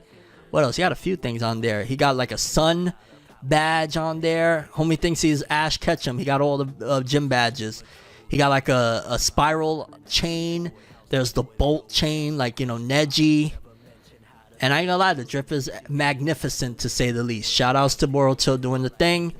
This design looks incredible. Let's go. Pages 4 and 5. Let's start this thing, baby. Alrighty. I've explained it to you over and over. Why don't you understand? Right back at you, Sarada. We gave him many chances. He crossed the line first.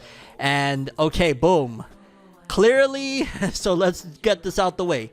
The spoiler that I told you at the beginning of the stream, the one spoiler that I got out of everything, aside from Boruto and Sarada's design, was 8th Hokage Shikamaru. Clearly, he has the Hokage cloak on.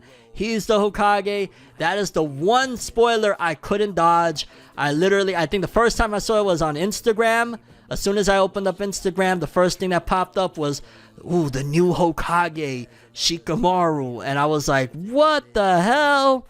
So that was the main spoiler, the only spoiler outside of 2 character designs, Boruto and Sarada, that I got. So you guys know, full transparency. I don't like to fake it like, oh my god, he's the Hokage. Like, I knew it already. But it's interesting to see the full design. And it looks like they're arguing about Boruto. Remember, he's a traitor who killed the Hokage and tried to kill his son Kawaki too. He cannot go unpunished. Like I said before, your entire premise is wrong. Boruto would never kill Lord 7th. At least give him a chance to tell his side of things. So it looks like Sarada didn't even try to keep it a secret or try and she straight up went and told them the truth. And they're looking at her like she's nuts. Like, yo, dog, we in the Matrix right now. We don't know what you talking about, homie. We full on believe and we're good with the machine. Chill out with that, Sarada. Salad. Relax. Why'd he... And is that... Hold on. Is that Konohamaru? It looks like Konohamaru. Is that Konohamaru? Okay. Why'd he run if he's not guilty? We also have Ada's Senrigan eyewitness testimony. If someone ordered your death, wouldn't you run too? Please rescind the order and hear him out. Listen, Sarada, the sanction against Boruto isn't just in line with Konoha laws. It's the will of our people. Many of those living here are still angry about his betrayal. So even if I lift my order, people will stay unconvinced. It's interesting, right? Because, again, I don't know how much time has passed since the last events or whatnot, but this feels like a conversation that would have happened the next day or something. So the fact that Sarada is still passionately arguing on Boruto's behalf, however many years, I'm guessing like a year or two later, is very interesting. And I hope they are explicit about how much time has passed. Because clearly Shikamaru's Hokage, Sarada, her design is different. She's probably a little older. I'm not that mad at if that is indeed Konohamaru's character design. I ain't mad at it. It looks alright. It's not crazy. I was hoping for him to come out ripped, but it's alright. It's alright. Alright. Let's carry on. Pages 6 to 7. This is the last time we will speak of this. Now get back to your mission. You blockhead! Hey Sarada, This is Lord 8th you're mouthing off at. Yo, this is crazy. Shikamaru's the Hokage. What the hell? To be fair, let's be real. He's been the Hokage. He's been the Shadow Hokage for a hot minute. Like Naruto, I'm not trying to downplay the guy because he's done his thing. But a lot of the decisions, a lot of things that have been gone in certain ways, Shikamaru has been there molding them. Granted, there's been a few times where Naruto's like, no, I don't care. Like, Kawaki's going to live with me. So there's been the exceptions. But Shikamaru kind of been Hokage in certain areas. He's been the right-hand man of the Hokage. That's the closest thing to being Hokage. Enough, Konohamaru. So yeah, okay, that's Konohamaru. Confirmed. Boom.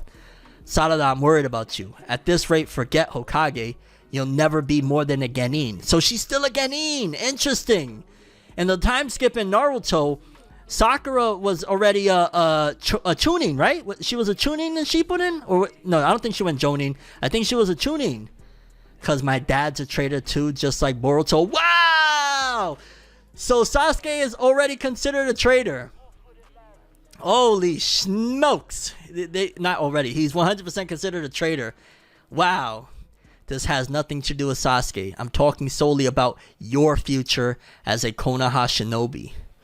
Lord 7th once brought back my dad who'd gone rogue and committed great crimes. He became Hokage while still Genin. My role model is Lord 7th, not you. Yo, let's go! Oh, I love it. I love the defiance. I don't care. I love it. Shout outs to Sarada. Let's go! Oh, snap. I love that. I love it all. I love from her saying, you know, my role model was the Genin and he still became Hokage. I love that she shut him down because he's not listening. Because, again, this is a difference in wills. Like, Naruto was the one that had that will to never give up on a friend, to keep on going. Shikamaru, back in Shippuden, you know what I'm saying? Back in the end of Naruto, was like, man, Sasuke left, just leave him, bro. Just leave him. Come on. So it's a different person in power.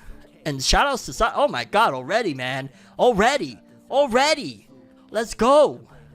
Oh, we 7 pages in, baby. Okay. All right. It's getting real. Pages 8 and 9. Naruto and Hinata still looking exactly the same in that other world. And we got Kawaki's new design. So let's take a look. He does look a little bit older. His clothes is different. And he's just a creep staring at Naruto. Yo, I ain't gonna lie. It's like one of those horror movies where like the creepy, like one of them Lifetime movies where the creepy woman just comes in and like stares at the couple while they're laying in bed or some weird shit. Like, that's Kawaki's. Ah, my precious 7th.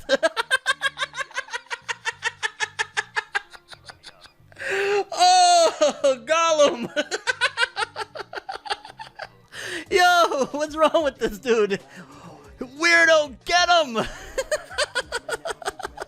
He's so weird, bro. I'm sorry. That is, like, if you really look at it, he's weird as hell, bro. He's literally just, for probably already like a year or two, he's just been staring at Naruto and Hinata while they sleep. Like, he's a creep. Oh, snap. Okay. Pages 10 through 11. In case you don't know, we're reading Boruto 2 Blue Vortex Chapter 1, aka the first chapter of the Boruto time skip. We're here. Oh shit. This is funny, I ain't gonna lie. I was really harsh again, even though I know it's not Master Shikamaru's fault. Due to Ada's Okay, so we got class rep. She got a little different design as well, different dress. At the very least, she looks a little older. I think the hair might be a little longer. Due to Ada's omnipotence, nobody even recognizes that something isn't quite right. In fact, to them, we're the ones who are weird. To them, Kawaki has always been the 7th Hokage's son, Uzumaki Kawaki. That's the simple truth. And Boruto is a rebellious outsider, an ungrateful traitor. Early on, everyone still sensed some of the paradox, like how could Kara have modified Kawaki's body if he'd been born and raised in this village? And what happened to Momoshiki? Even Master Shikamaru hounded Kawaki about that. But that slight unease also slowly dissipated over time, thanks to omnipotence, so that now no one has any doubts left. How we're supposed to counter such a ridiculous ability? This is crazy, bro. This is crazy. What the hell? That, I guess you could really simplify it as they spent too much time in the Matrix. And I guess there's also some questions that I wish would have been, like, they could have attempted to answer right there, like about photographs. Like, what about the photographs in the house? All the photographs of Naruto and Boruto and all, you know, as kids. So that's something that, I don't know, you call it a plot hole? I don't know. Extreme gaslight jutsu. Alright, back to it. Let's see, we got Ada with Damon. Ada and Damon look the same, so nothing changed. You still ain't giving up? It's an unwinnable game, you know. I have no control over omnipotence, just like my ability to charm. Though recently, we've at least started to understand how it works. How could I give up? It's crazy that I literally thought that it was going to be like a top secret thing that, you know, like Basara straight up like, no, listen to me. Like, that's really cool because it's more realistic. Like, if some shit like that happened, the first thing you would be like doing is trying to convince people like, no, you don't understand. Now, granted, also with a real life scenario, most people are going to be like, boy, you don't get your crazy ass up out of here telling me that stuff. That's just how it's going to be. So, a lot more realistic than, I'm going to keep this a secret. Like, why would you keep it a secret? You would, anybody would, their first thing would be to start blabbing, listen to me. How could I give up? Any new information? What we know right now is that omnipotence is a type of Otsutsuki Shinjutsu that makes one's desires real, and that it was Kawaki's desire that created our current circumstances. Everyone's memories were changed. Everything they remembered about Boruto and Kawaki was rewritten, resulting in the two switching positions. So right there, does that explain again the pictures? Everything they remembered about Boruto and Kawaki was rewritten, resulting in the two switching positions. I wonder. Is there no way to reverse it? I don't know, but it's no use talking to those who are affected by omnipotence. They'll never understand. But why? The actual truth is reasonable enough that we simply need to explain it properly. Think about it. Aren't you the ones whose memories are considered flawed? So who'd take you seriously? To be brutally frank, I'd give up trying to return things to the way they were. It'd be more practical to just rewrite different memories, though there's risks in that too. No way. In any case, I still find it mystifying how the two of you managed to retain your memories when you're not Otsutsuki. A lot of theories there, relations, potential, you know, blood relations, all sorts of stuff. How the hell did they escape it? And yeah, high key, it looks like Ada doesn't really like want this. Like, she's, you know, way up Kawaki's behind, so she can't, you know, think straight. But she don't want this. She don't care about none of this. This is all his wackiness. Both omnipotence and charm have no effect on Otsutsuki. They also don't work on family members like Damon. But you two are neither. How are you able to retain your true memories? Or more importantly, are you sure you're both really my captives? Listen, make sure you're not found out, especially by Damon. If her charm doesn't work on you, it means it's possible for you to kill Ada. You get what I'm saying? If they catch on, your lives may be in danger. Oh please, we've told you over and over. Sarada and I were just putting up a front to hide our feelings. I mean, come on, no one can escape being charmed by you, right? Yo, they gotta play it up. This is a slick situation right here. Also, something to note. We're 18 to 19 pages now. I just turned the page. Still no Boruto, minus the cover page. Interesting. On Boruto 2 Blue Vortex. Not a complaint. Just an observation. Okay. True. That's what I believe. See? Damon is grilling them. Oh, there goes good old Kawaki creeping around again. Oh, creeping around again. He's thinking, man, I wish I was laying there with Lord Seventh. Alright. Cool your bloodthirst, Mitsuki. Oh, snap! Okay. Mitsuki is taller. He does look a little different. It's totally suffocating. I'm sure Boruto still wants to kill you, and he's Otsutsuki just like you. It's quite possible he's mastered the ability to erase his chakra signature. If he comes here, I'll feel it right away. Even if he eludes the sensory unit, he can't trick me. You know that. I want to protect you. I will kill him. I swear it. It was so weird. Mitsuki here, like, What the hell? Yo, I ain't gonna lie. It's so weird. He's always been, I love Boruto. Now the roles have been reversed. Sure, do as you please. Just quit following me around like some sick perv. You're one to talk. You're the last one, homie. You're watching the Hokage and Hinata as they sleep, you freaking weirdo. It's annoying. But Kawaki search squad here. We found claw marks outside the wall. Where? Okay, alright. Let's go. It's getting real. Man's just flying. We really went full DBZ with the Naruto franchise. East of Sector C. Stay where you are. I'll be right there. From the back, I ain't gonna lie. His character design kind of resembles, whatchamacallit. Oh, shit, what's his name? Shikamaru. Like, I keep getting for a split second, like, wait a minute, is that Shikamaru? So I will say that that's something Ikamoto should work on a little bit of differentiating. But it's crazy, bro. Like, they've slowly implemented flying as a normal means of transportation in Boruto. Like, the next series after Boruto, 100% everybody's flying. And by the end of Boruto, 100% everybody's flying. You're the sun shining brightly upon my moon, aren't you, Kawaki? Oh my god. Oh my god. Oh. Mitsuki really is a freaking snake like his father. What the hell? Hey, let's go! That's Himawari. Let's go! She's a ninja. Is that Chocho? She doesn't look older. She kind of looks the same age. Is that? Unless, I don't know, they had another kid. I doubt it. But yo, let's go. Okay. One of the things that the fans want is like, yo, make Himawari a full-blown fighting shinobi. We out here. She's throwing hands with Chocho. That's crazy. Let's go. All right. That's one way to do an entrance. Not just doing character poses. Oh my god, Chocho. Alrighty, Chocho. She's pulling all the Choji moves out of uh-oh. Okay. She gotta. Yeesh. You shouldn't have carelessly jumped upward. I mean, granted, she's throwing hands and, Himawari is younger than all of them, but I don't know, man. Okay. I fucks with it. I rock with it. Let's go. She's a shinobi now. Oh, snap. Okay, that's Shikadai and Inojin. Inojin looks different. I mean, granted, it's time skip, but Shikadai looks a little bit taller, a little bit older looking.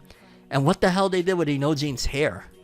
That said, your moves are exceptionally sharp. You are Kawaki's little sister, right? Nice fight. You did well, Himawari. That first kick was super good. Crazy solid. Really? Yo, it's crazy. But Himawari, why do you want to get so strong? It's not that I want to get strong. It's just, okay, I feel like everyone in Konoha will yell at me for saying this, but, huh? I kind of want to help Boruto, you see. Yo, let's go! You can't break that brother-sister bond. It's not happening. It's not happening. Let's go! Yo! Okay, I like that. Let me make sure that she's not, I want to help Boruto die or something. Let me just make sure. But yo, let's go. What? Whoa, you don't really mean that, do you? That ain't funny. Sorry, I know it sounds wacky, but how do I put it? What everyone says about him is totally different from what I remember of him. Yo, so her memories are like lingering in there or something. Huh? He killed your dad, remember? I don't think he did. I mean, I saw with my own eyes him risking his life to protect my dad and me. Such a person wouldn't kill my dad. There has to be some explanation. And if that is the case, Boruto's got to be in deep trouble.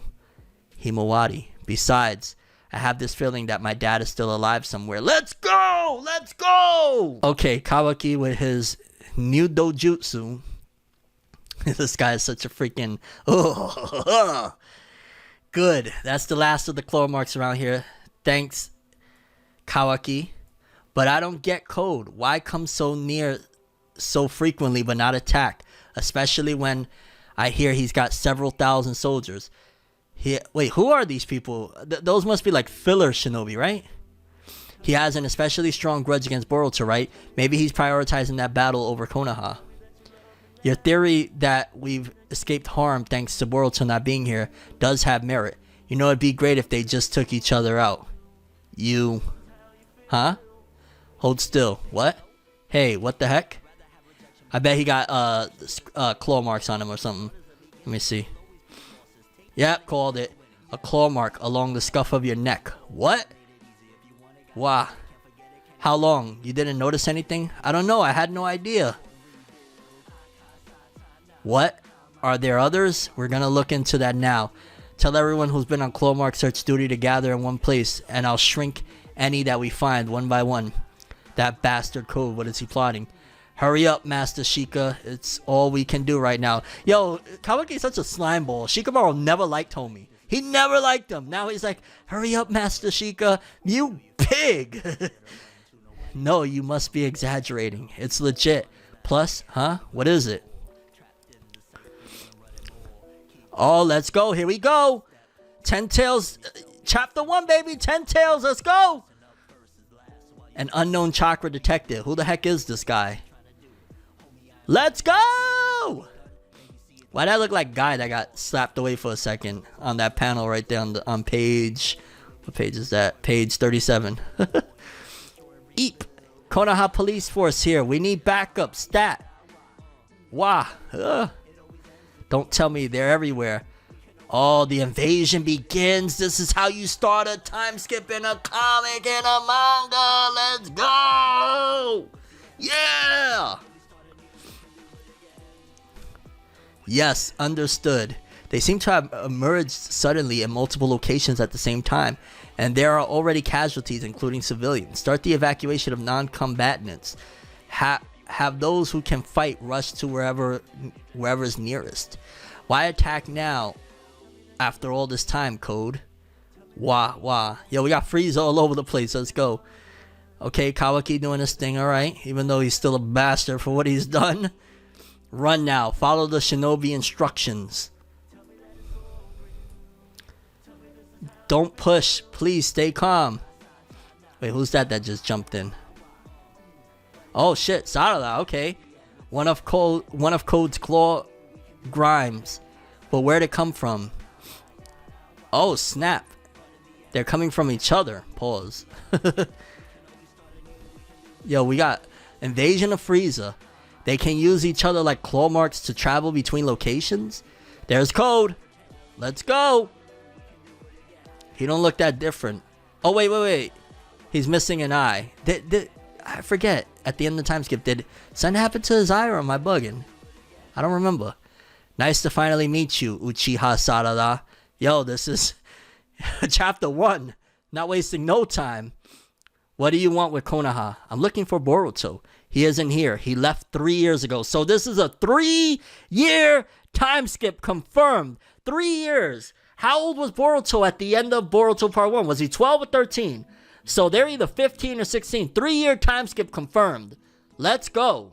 I love that. Show not... Well, it's technically telling, but the way that it's telling is not like, you know, a narrator coming on the screen or whatnot. It's doing it where it feels natural and organic. You know what I'm saying? I like that.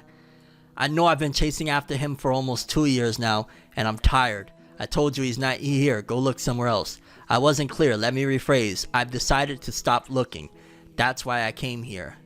I thought I'd have his former friends toward whom he still cares about summon him. Also, real quick to note, I've been chasing after him for almost 2 years now. So he had an encounter with Boruto 2 years ago. A year after he left Konoha.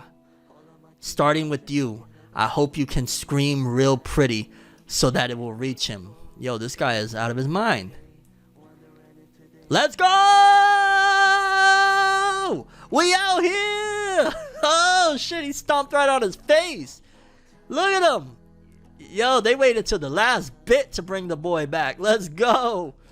It's that kind of sick thinking that creeps girls out. Yo, we out here, the boy Uzumaki. Or, well, just Boruto, I guess, right? According to the new reality. Pages 48, 49. Boruto going at it.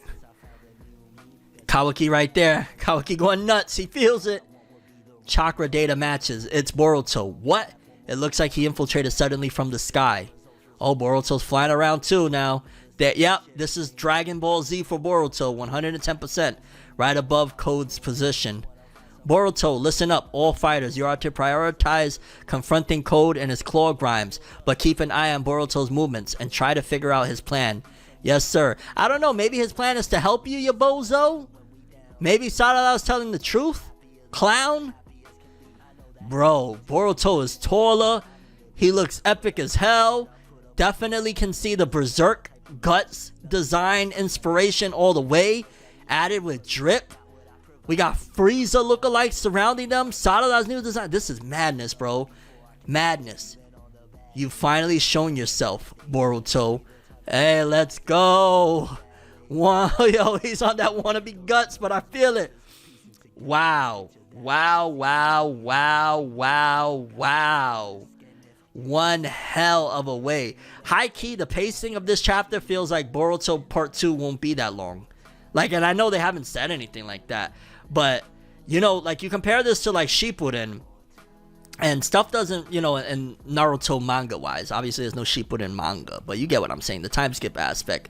Like, you know, barely, you get, like, Naruto has just arrived back in Konoha.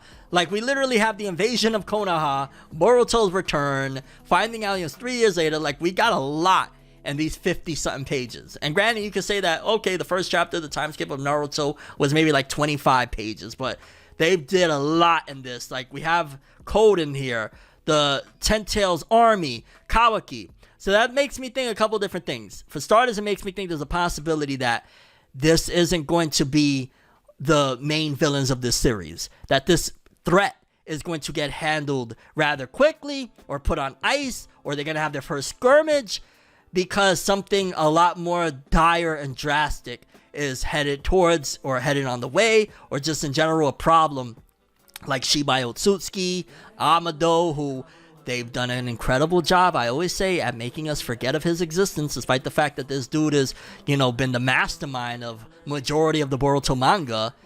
You know, where is he? So this all happening right here, it leads a couple of different paths. One, again, maybe Boruto won't be that long. Boruto 2 Blue Vortex. Or these aren't really going to be the threats that we face throughout all this.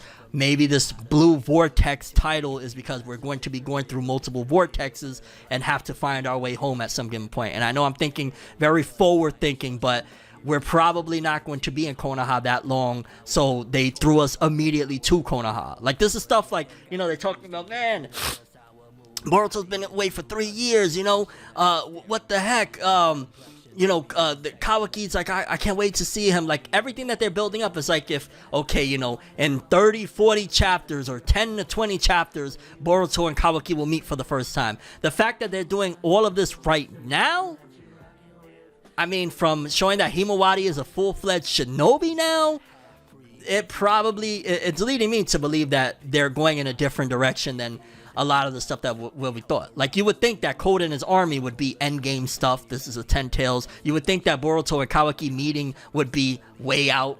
Like, a lot of these things is happening so quickly. Again, either manga ending really quick, or this isn't where we're gonna go. Maybe, like, because it would be fire, considering the fact that Himawari said she is doing this because she believes in Boruto. She wants to help Boruto despite everything. Maybe we're headed for an adventure where Boruto, Himawari, and Sarada or something go on a mission through these vortexes. Big question as well that kind of is like, oh, but you gotta leave some suspense. You have to leave some suspense. You can't give us everything. Where the hell is Sasuke? Boruto just flew out of the air, which 110%, we're Dragon Ball Z now. We're definitely at the Goku and Piccolo are flying around and stuff like that. We're here now, because if we see Kawaki is flying like nothing, Boruto fell out of the sky, unless Boruto is riding a Nimbus. You know, he's like, yo, I got Quinto, let's go! Boruto is able to fly now. Where the hell is Sasuke? I guess it's going to be a big question. Like, what happened, dog? Why are you not showing us where Sensei at? We need Sensei. Come on. I know theories are going to be like, yo, you know, he's dead. I don't buy that. I don't buy that at all. Like, Boruto is probably, you know, honoring his sensei the same way Gohan honored Piccolo. More than likely, either maybe Sasuke, he hung up the cape out of shame that like, yo, after Naruto brought me to the good side, I somehow ended up on the quote unquote bad side again. So maybe he hung up the cape. Maybe he's injured. Maybe in these 3 years, maybe, because remember, Code also left us some breadcrumbs that he's been chasing Boruto for 2 years. So there was a year of Boruto and Sasuke doing their thing before they ran into Code. What happened 2 years ago? I just refuse to believe that they would allow for Sasuke to die off screen. Maybe he got injured. Maybe he don't got legs no more. I don't know. Maybe they took his legs. Maybe. I can't call it. But it's very, very interesting that where's Sasuke? Why isn't he showing up with his disciple? Did he retire as being a shinobi? Also adding to this is the end of the shinobi era. Is he, staying like, yo, we need reinforcements. We can't send everybody in immediately. I know for the sake of storytelling, you got to leave that suspense, building in the air. Like, where the hell is he? What happened? But in terms of what's actually happening in the story, big mystery there. Kawaki on some weirdo stuff. Like, every now and then he just goes in to check on Naruto and Hinata, that he put them in this dreamlike state. The Himawari situation, I got to imagine that the reason she's capable of remembering these things and having this feeling, it has to be that they're playing on the, that's her brother. How can I say this? Like, the sibling bond.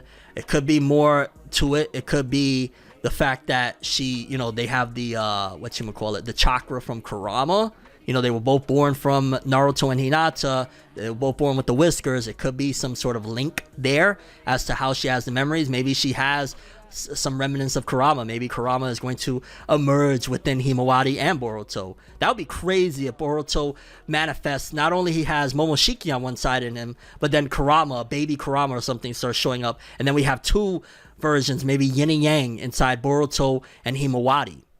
That could also explain why Himawari goes nuts. Maybe she's had the yang of Kurama this entire time. It just hasn't completely manifested itself yet. So there's endless possibilities as to, because the jury is still out on why Sarada and class rep Sumire aren't affected by the spell of Ada's omnipotence. Like, there's theories on maybe they're related. It could be a wide variety of different things. I mean, it could be that they're somehow, some way Otsutsuki as well. I don't know. But for Himawari, it's a little bit different because she doesn't quite, like, she remembers things, but she doesn't quite remember it all the way. And also, I guess I wish it would be more explained as to, well, why isn't she running around with Sarada? Like, why is she over there with Chocho and them and kind of keeping her feelings a secret? If Sarada's been running around saying everything is not right, we're all being lied to, this is all not real, this is not how it's supposed to be, wouldn't immediately Himawari say, I think the same way, I'm going with you, come on big sis? So that's something that needs to be answered. Boruto's design, flat out the best glow up of the entire series. He just looks so badass. 110%, I don't care what nobody says. Very much so Sasuke / Berserk Guts inspired. He just screams Berserk Guts. Some people say Zoro from One Piece. I see more Berserk Guts with the black cape, the scar over the eye. It gives me more Berserk Guts and a sword on his hip. Himawari's still affected with omnipotence. When she was talking about Boruto saving her, she's actually talking about Kawaki pre-switch. If anything, what she said proves she loves both brothers despite being fully affected. It's not the same as Sarada's situation. Right. But even the fact that she wants to completely believe, like, there's a lot of elements of her in there that is like, she knows, she feels something is not quite right with this whole situation. So that adds to, what's going on there.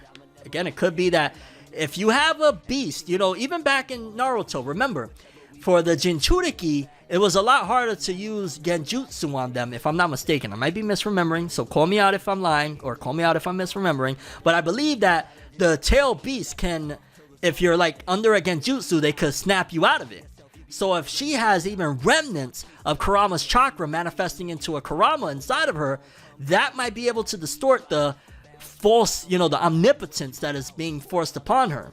So like if the entire world is under this omnipotence, including like all the tail beasts, Killer Bee can easily come over and say, no, what are you talking about? That's his son. You know what I mean? depending on the severity of the omnipotence, because omnipotence has been shown to be, yo, this is not no joke. Now, you're right, Genjutsu is useless against Jinchuriki. Right. Now, obviously, again, it's a little bit different. Omnipotence is in Genjutsu, but it's still kind of a similar concept.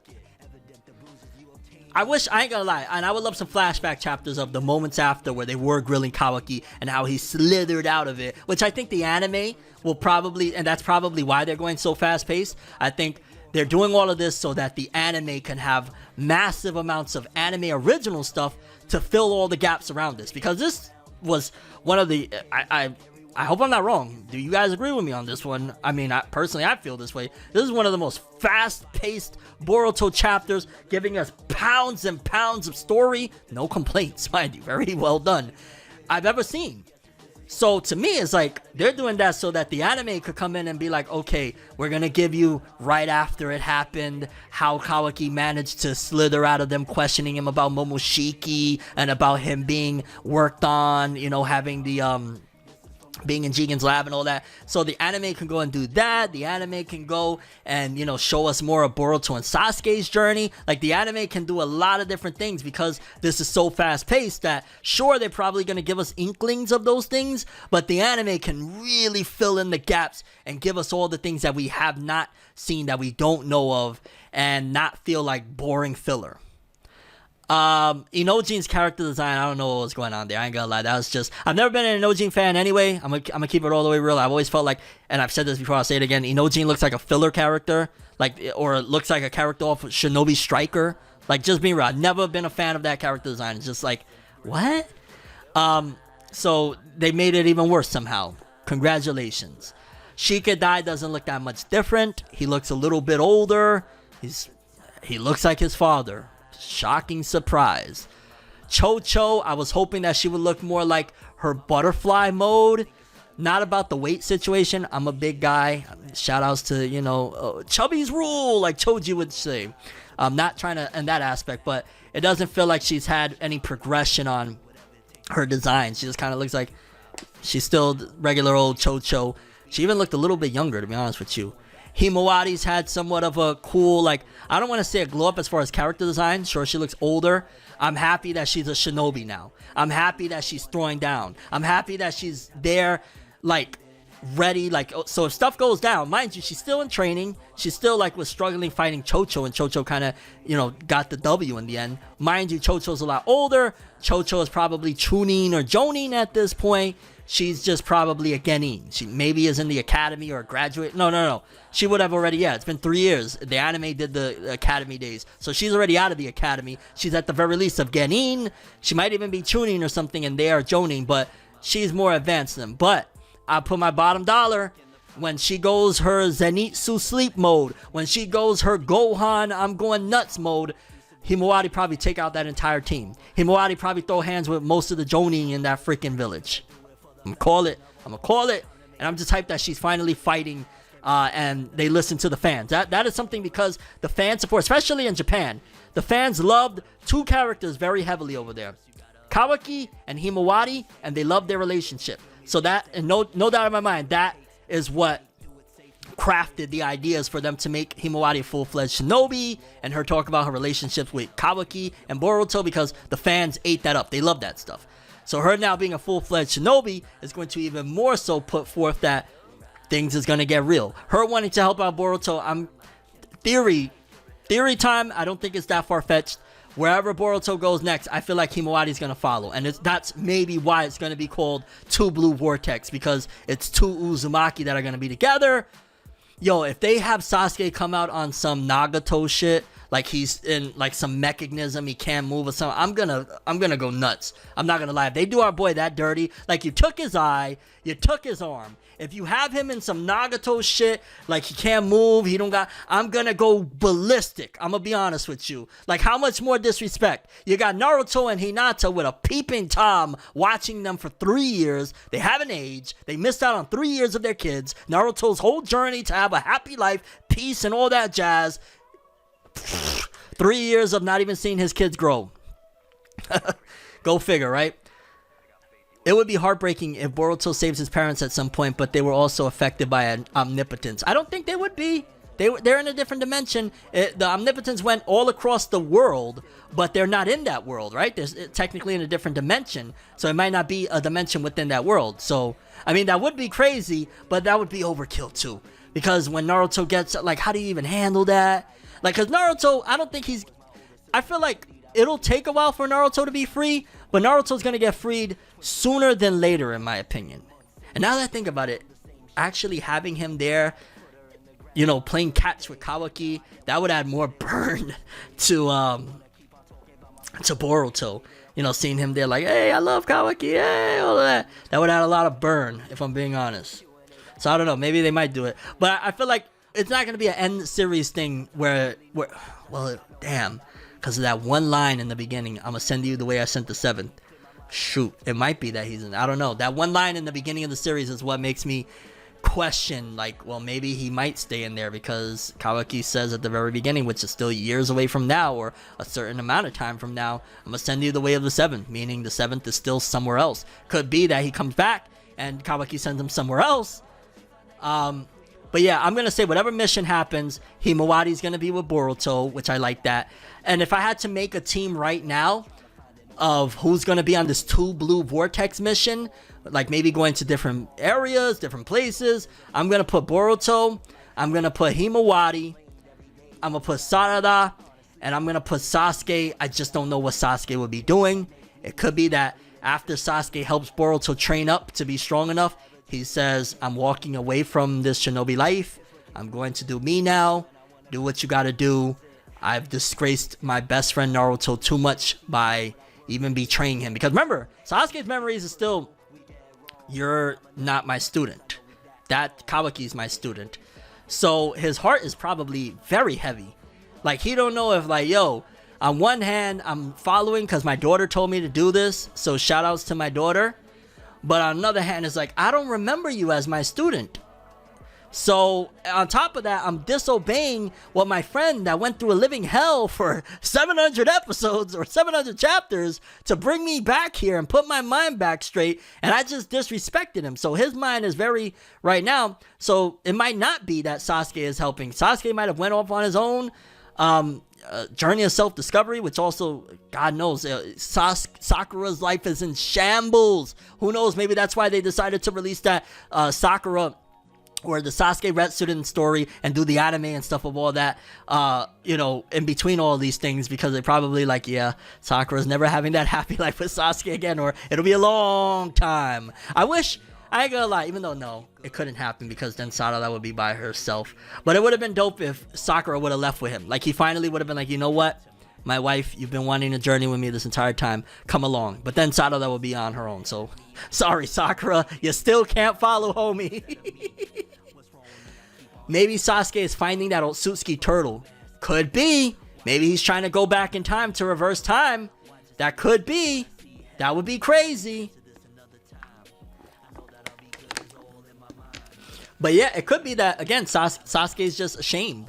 It could be he's ashamed of, you know, going against the village, going against what he thinks is, you know, his best friend's wishes and his best friend's good grace. So there's a lot there. I think we, for the most part, knew, like, unless Sasuke turned around and apologized, like, he wasn't going to be the 8th Hokage. Let's talk about that. How do y'all feel, and I'm going to check right now, y'all tell me, how do y'all feel about the 8th Hokage being Shikamaru? Do you think it should have been Shikamaru? Should it have gone back to Kakashi? Where the hell is Kakashi? Ikamoto told us like 3 or 4 years ago we was headed for the year of Kakashi. That never happened.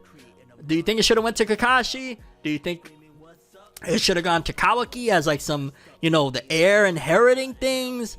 Where, you know what I'm saying? What do you think? It should have been Kakashi. I feel like it would have been dope to be Kakashi on some, the way Hiruzen inherited or kind of reverted to being Hokage after what happened with Minato.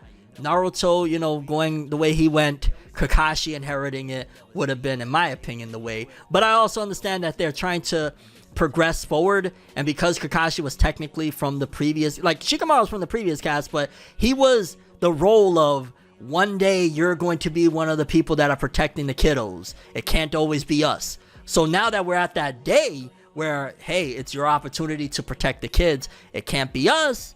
Shikamaru is I guess, rightful in that aspect. So I'm kind of conflicted on it. I guess we also got to look at it at the end of the day that it's the next generation story. No matter how much we love Naruto, it's the next generation story. It's not Naruto's story. It's not the Naruto verse. It's the Boruto verse. We got to keep it all the way. You know what I'm saying? I can't lie. It's the next generation story. So while it would have been fire to Kakashi's back, baby, let's go. Also, we had a lot of Kakashi.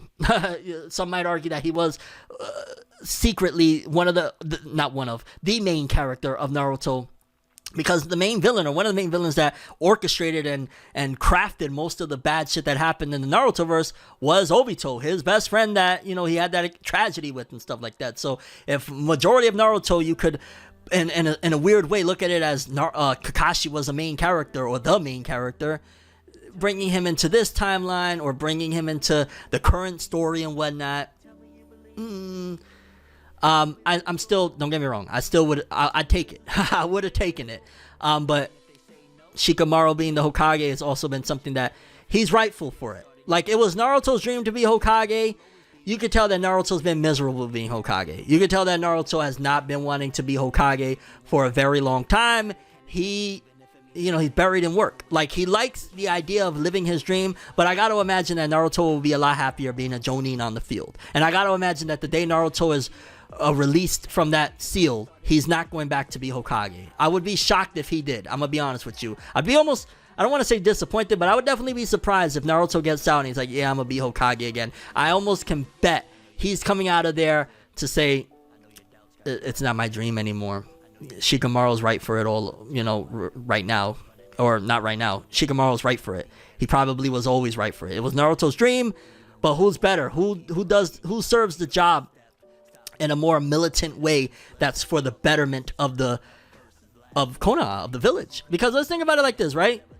Shikamaru would have never allowed a lot of this to happen. None of this would have happened if Shikamaru was Hokage, period. You think he would have allowed this ticking time bomb known as Kawaki to reside in the heart of the village with the leader himself? You think 90% of that, it wouldn't have happened. Mind you, it could have sent things in a lot of a worse way, because then he would have been a loose cannon all over the world. But nevertheless, Kawaki would not have been residing in there. He would have not had the opportunity to, use this omnipotence via Ada to wish the world the way it is. If Shikamaru was Hokage all this time, a lot of stuff would have went differently. But it was Naruto with his loving nature that kind of allowed for the pendulum to swing the way it has. Naruto said the village in an extension, so I doubt he's tired of it because he never had family. He has family. That's the thing. He's not the orphan no more. He has a beautiful wife. He has 2 kids. He has friends. And he has things that he loved. He loved being on the mission. Naruto used to, let's not forget something. It was downplayed a lot because of his love for wanting to be Hokage. He loved being on, if you gave him an S-class mission, Naruto was salivating for that. I don't think he comes back and says, yeah, put me back in the office behind the desk. I think he comes back and recognizes, I lived my dream. It wasn't what I wanted. I'm going to go off and maybe train some shinobi. I'm going to go off and be a Jonin with Team Naruto. Because I believe that's one thing that never happened yet. Naruto never had his own team. He never had his own crew of people that he's putting together.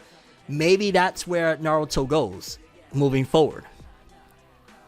Why do I feel that Sasuke is Boruto's sword?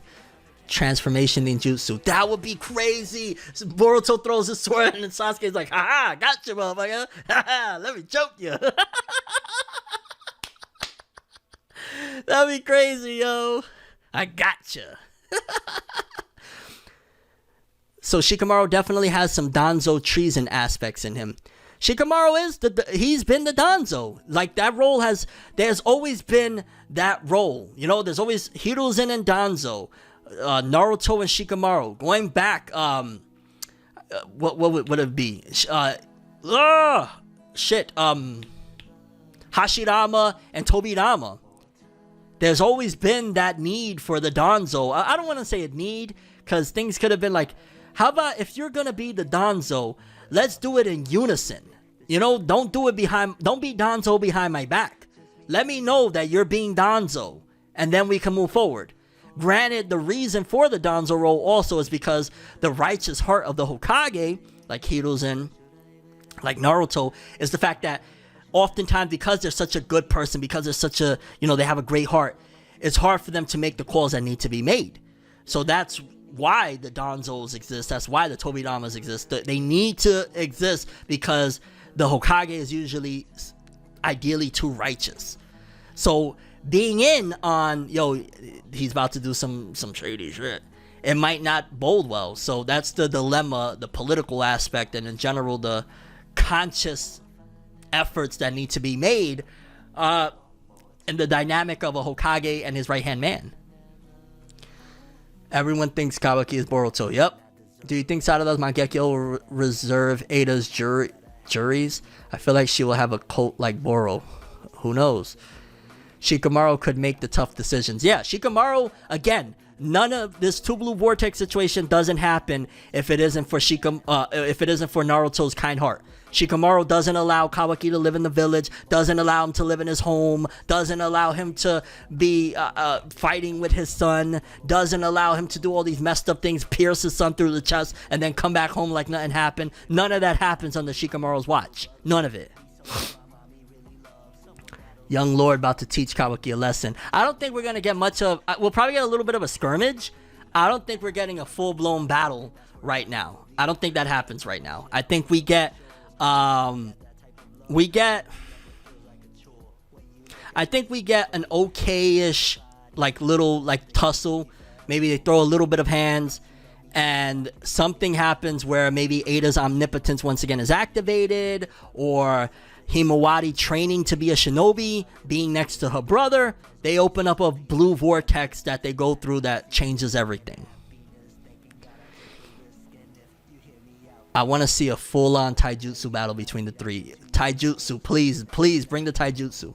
I have a theory that Boruto fight Kawaki and makes free Naruto and Hinata, and Boruto takes them away into safety. I don't know. Again, that one line in the beginning, I'm going to send you the way I sent the 7th. It could be, though.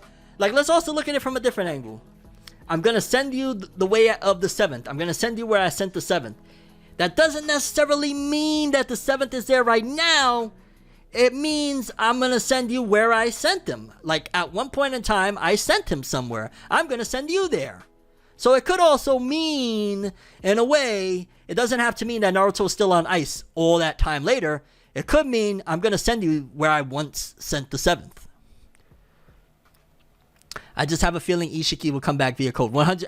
I've never thought Ishiki was gone for good. I don't want to say I never.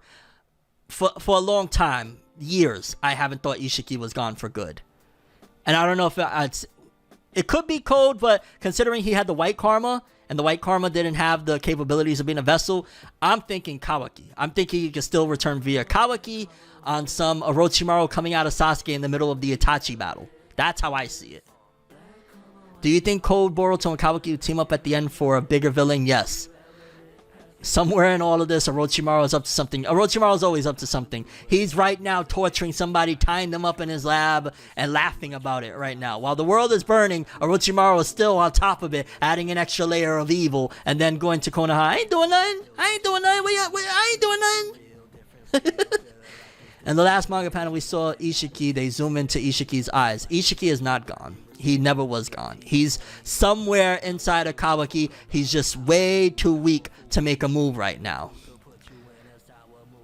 That would be rewriting Naruto's character. What would be? We need Amado's backstory. Who he is. Who is he? Who is he related to? Where did he come from? How does he know all of these things? Why does it look like he be knowing the future sometimes? A lot of questions. How did he create Ada and give her this omnipotence, the ability to change reality? How did he do that? Is he Shibai Otsutsuki? Maybe Shibai Otsutsuki was an alien similar to Kaguya, and the story isn't accurate to what we've been told. Maybe he is Shibai Otsutsuki. Maybe he just wanted to live a normal life, but there's something there that he's still trying to accomplish, and it's not necessarily that it's evil per se, but there's some bad stuff along the way that would happen. Maybe it's that one of my old theories, not old theories, but one of the theories I've had. Maybe he's here to free Kaguya from the moon. Maybe that's his goal, and in order to do that, he needs to have certain things happen, and he is Shibai. I'm more inclined to think we're going to see new Otsutskis rather than the old ones. I do think that, again, let's not skip over what we was just talking about. A lot happened in this chapter. Dude, literally the Ten Tails army is in Konoha. Boruto's in Konoha after being a rogue ninja for 3 years. Kawaki and Boruto are right there. Code, come on, bro. Like, a lot has happened, leading me to believe that maybe they're getting all of this out the way now because they know fans are going to be like, when are we going to get Boruto and Kawaki meeting up? Okay, it's been 3 years. They're meeting up right now. Maybe another 1 or 2 chapters, they'll be face to face for a bit. 5 chapters from now, I don't see us still being in this Konoha situation and a war ongoing or nothing like that. Boruto and Himawari, something is about to happen that is going to send them through a vortex to another place. Where that place is, how will they bring it back to that it's still tied into the story without feeling so far-fetched? That's something that remains to be seen. Could be that this vortex is something they already investigated. It could be something that Sasuke, hence why Sasuke hasn't even shown, maybe all these years they've been investigating certain things on how to, retrieve Naruto. Maybe that could also lead into this vortex that they get into. But I don't see in 5 chapters them still in this scenario at all. And I 110% believe Boruto and Himawari, wherever their journey takes them, they go together. That is why Ikamoto is setting things up where Himawari's like, I believe him. I don't think what happened is right. He protected my father. All of these things that she's saying is because she's going to be on that journey with him. And it's going to be a very fascinating thing because, we're going to have the Uzumaki brother and sister throwing hands. She going to, especially training with her bro that came back looking like Guts from Berserk. She going to be obese. It's going to be crazy. Koji's still missing. Shout out to Dreepstar bringing that up. Koji's still missing. Kashin Koji. That's another big thing. Has Boruto been training with Kashin Koji? If so, what has he learned? You got to imagine he knows Sage Mode if he has been. Or is Koji with Sasuke? Again, there's a couple of elements. Something that I didn't talk about. The scar on Code's eye. Again, I'm pretty sure that he didn't have that prior to. Maybe what happened 2 years ago, things got real. Maybe Boruto went nuts. Momoshiki took over once more. He probably annihilated Code and probably Sasuke. Because remember, let's not forget the big aspect that starts from the very beginning of Boruto. Mirrors. This is a mirror of Naruto. Jiraiya was injured very heavily by Naruto in the time skip. Sasuke is playing the Jiraiya role. Boruto is playing the Naruto role. Sasuke probably got very injured by Boruto during the time skip. Maybe in the midst of a battle against Code. Maybe Code got the better of Sasuke. I hate even thinking that because that shouldn't happen. Why is that happening? But maybe he got the better of him. Boruto went nuts, went Momoshiki mode, tore him to pieces, and in the process, probably hurt Sasuke quite a bit. God, please, Kishimoto, stop doing this, okay? You gave Naruto another arm. Can you give Sasuke, please? Can somebody convince him? Can his wife come back and say, yo, please, come on, get another ligament, please? It's like if Boruto took another ligament from Sasuke or did something like horrifying to him that he's just like a freaking one arm. Like imagine he comes back like Mr. Freeze from the was it Batman Beyond? I think it was Batman or New Adventures of Batman when he's just like a head and claws. Like is that the future of Sasuke? Him with his one Sharingan and he's just a head with little mechanical claws. I'm here, Boruto. We're gonna rescue Naruto. Don't worry. No more, please. Oh shit. Oh. What if the Jigan can overwrite Ada's ability in a way? That'd be a stretch. Maybe it could negate it on some, anti-magic Asta type of thing. I don't know about overwrite it, though. Code gave an eye to a claw grime. I wonder if they'll bring back Tonetti since he's frozen and Omnipotence didn't affect him. In the anime, they probably will. I don't think they're gonna bring that to the manga. It just looks like they want to keep him as anime only. If Boruto accidentally killed Sasuke during the training in the time skip, that I ain't gonna lie, that would be. I don't think that's happening at all. I'm gonna call it and say, and if I'm wrong, I'm wrong. It's a theory. I'm 110% Sasuke is not dead at all. Also, I'm gonna throw in that he might be injured or might have scars or something like that. But I don't think it's going to be, again, as much as I'm joking that he's going to be just a head with like in a little machine globe with little claw legs. I think he's going to be as fine as he was before, maybe a little bit more scuffed up or something like that. And again, it could be that he just walked away from shinobi life. His heart gotta be broken, dog. He can't go back and see his wife. He can't go back and see his daughter. He's with this kid that he don't even like because his mind is warped to thinking that he is Kawaki and he has to train him because he's following the heart of his daughter. You know, there's so many variables. He betrayed the village that Naruto fought so hard to accept him, that never really even accepted him. Let's get wrong with you. You know, they still kind of look, hey, you Chiha, whoa, whoa. There's a lot of variables as well that would make Sasuke walk away. And I hope I'm wrong in a way, because a part of me that kind of breaks my heart. Like, oh God, Sasuke's not a shinobi no more. What the hell? But that also lends into going back to the very beginning of Boruto, where Kawaki says the era of shinobi is over. If one of the last Mohicans, one of the strongest shinobi in the entire world, has put down his shinobi headband, has called it quits, that's lending into that theory of what Kawaki is saying. And even if Koji is out there, Koji's not a shinobi. He's a, you know, he's a cybernetic being that was rocking with Kara. He ain't a ninja, technically. I mean, yeah, he's a clone of Jiraiya, but he's not Jiraiya and he's not a ninja. Sasuke is going to be like Futurama's president head. That's what I was thinking. That's what I was joking. I don't think legit that's going to happen, but that's what I was joking about, basically. Like Mr. Freeze from The New Adventures of Batman or Batman Beyond, when he's just a head with claws. Sada of Mangeki will be OP. Stacking the 1000 healings will help with... Yeah, she's going to be a monster. But I'm really, really happy about that being a lineup and them going on some crazy adventures. Again, as long as it ties into things. Like... I don't know exactly how you could, other than like maybe they get sent to a planet that has the other two Otsutsuki that were missing on the tablets or whatnot. That could work. Again, Boruto, this new time skip Boruto, Himawari, and Sarada, that would be fire. I don't know. It's going to be tough because I'm also trying to factor in that when the anime returns, how they're going to handle things in the anime with the side characters like the Chochos, Shikadai, Zenojin. How are they going to be handled? Like, are they just going to be like when they tell the anime original stories? Because I don't know. I don't feel like they're going to come back and be seasonal. I hope I'm wrong on that. I don't think it's going to be, though. What are their roles going to be? Like, are they going to send all of them with Boruto? It's going to be like a big, you know, they're going to be mobbing deep without Havoc and Prodigy. Rest in peace, Prodigy. Are they going to be mobbing deep together on this adventure? Or is it just going to be like, you know, problems in the village? Like, oh, man, I hope not, because that sounds really boring. But we'll see. We'll see. Why didn't Shikamaru have Orochimaru use reanimation to make sure Naruto is truly dead?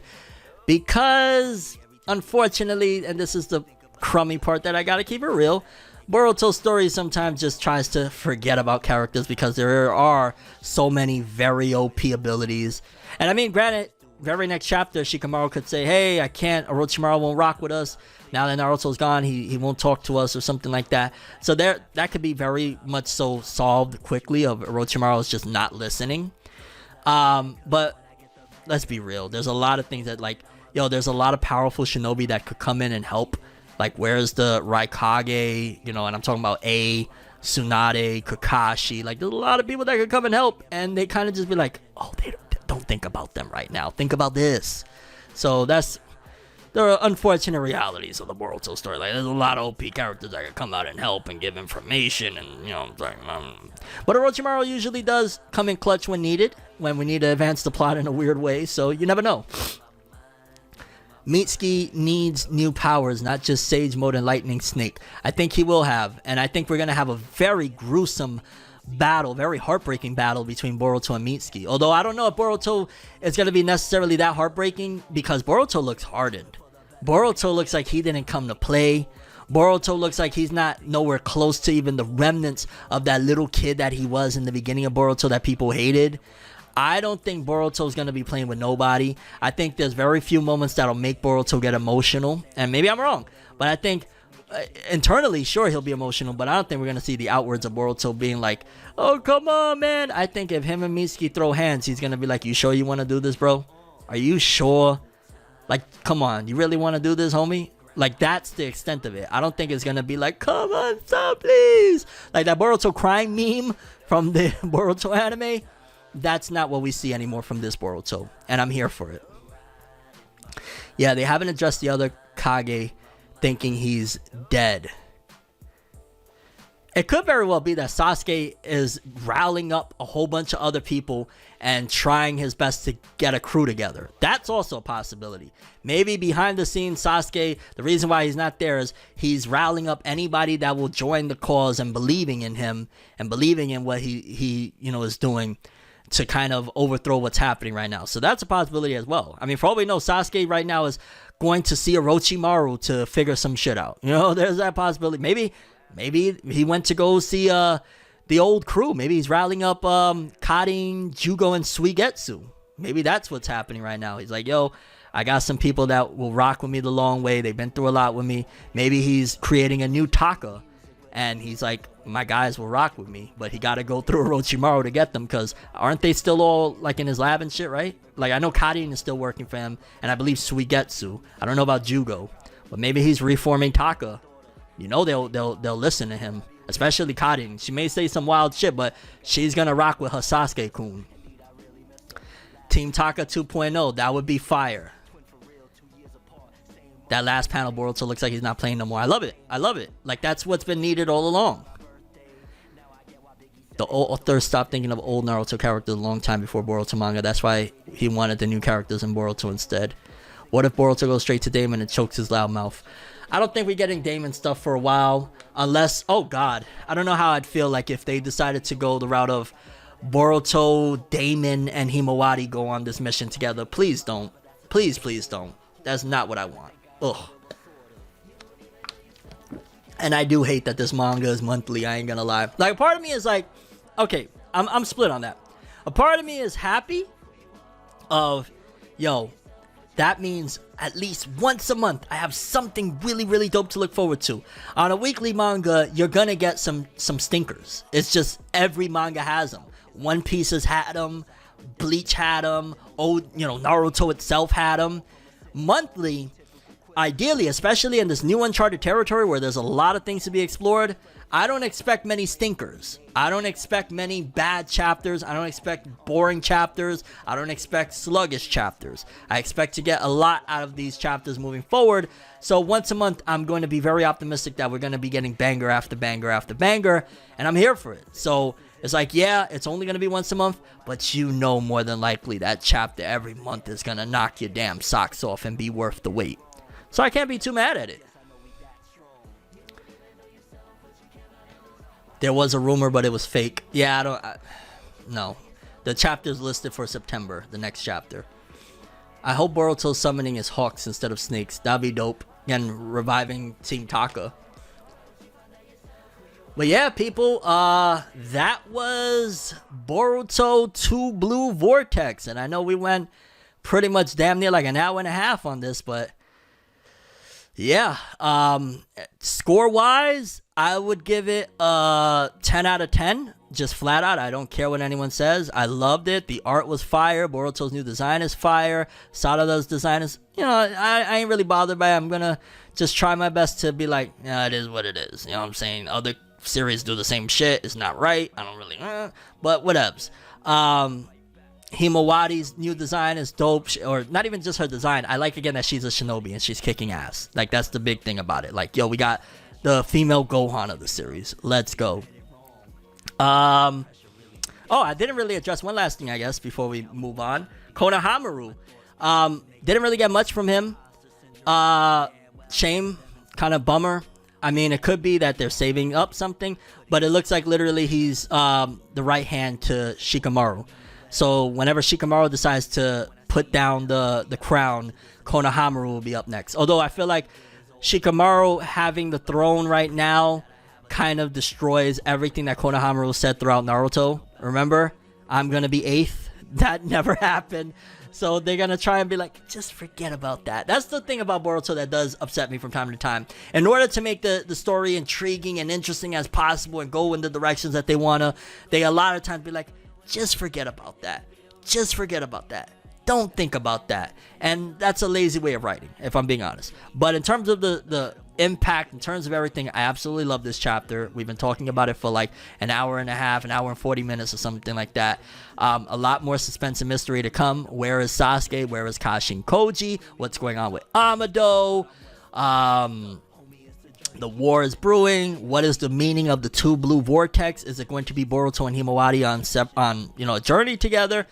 And yeah, Boruto two blue vortex off to an incredible start, the way it should have started, because you want to ideally get off the ground running with this thing. You have all the eyes.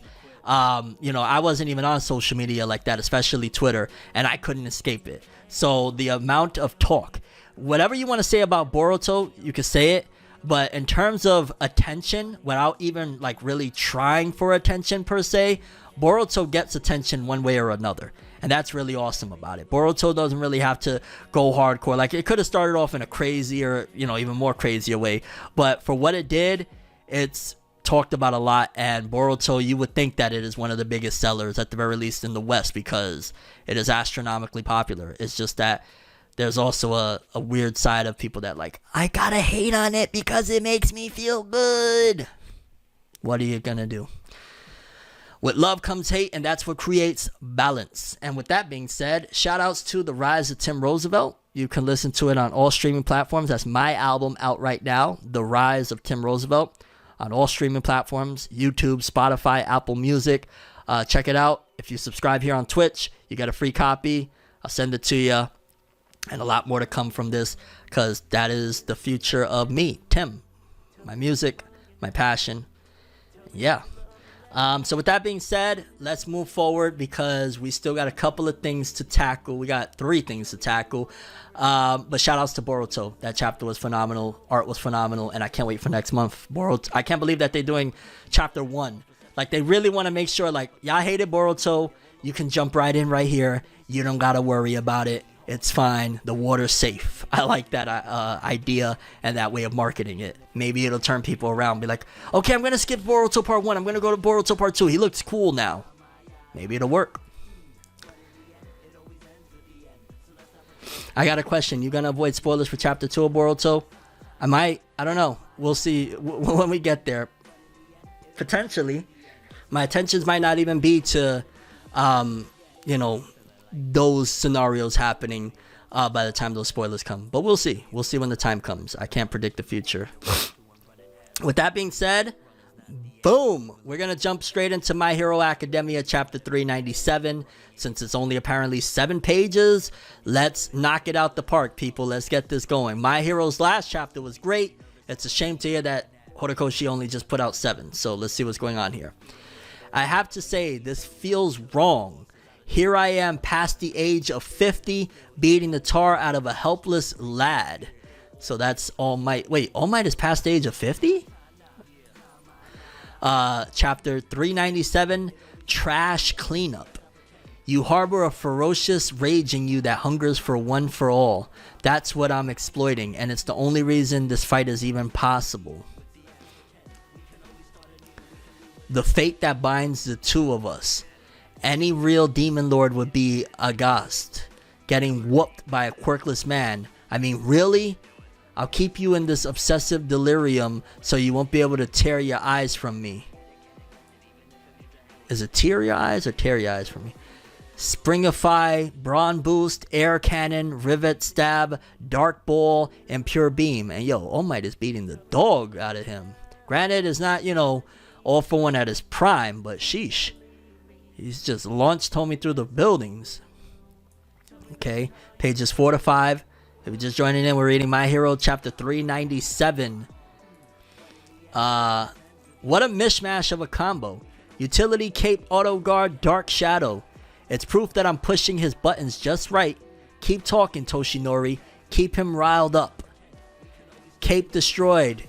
Comminuted fractures in clavicle and left humerus. I don't know how to pronounce that word. Set movement assist to max. This allows you to fight, you said. You're sorely mistaken. You pathetic washed up piece of garbage. So you're wearing a trash bag and have lost all perspective. Well, your gadgets are gone once I break them because those toys can't go beyond their limits. Gotta be sure not to rely on them too much. In my time, I've seen far too many heroes who couldn't wield their power after losing their items. Great minds think alike, Paolo mine. Yo, I love how snappy All Might is being about this. Yo, there's really only 7 pages. It's crazy. Really, kid? Was that pipe gonna lead you to victory? No, obviously I didn't fall for your cheap ploy to stall me. I can easily spare the time to clean up trash by the roadside. Desperate to play it cool, huh? How undignified.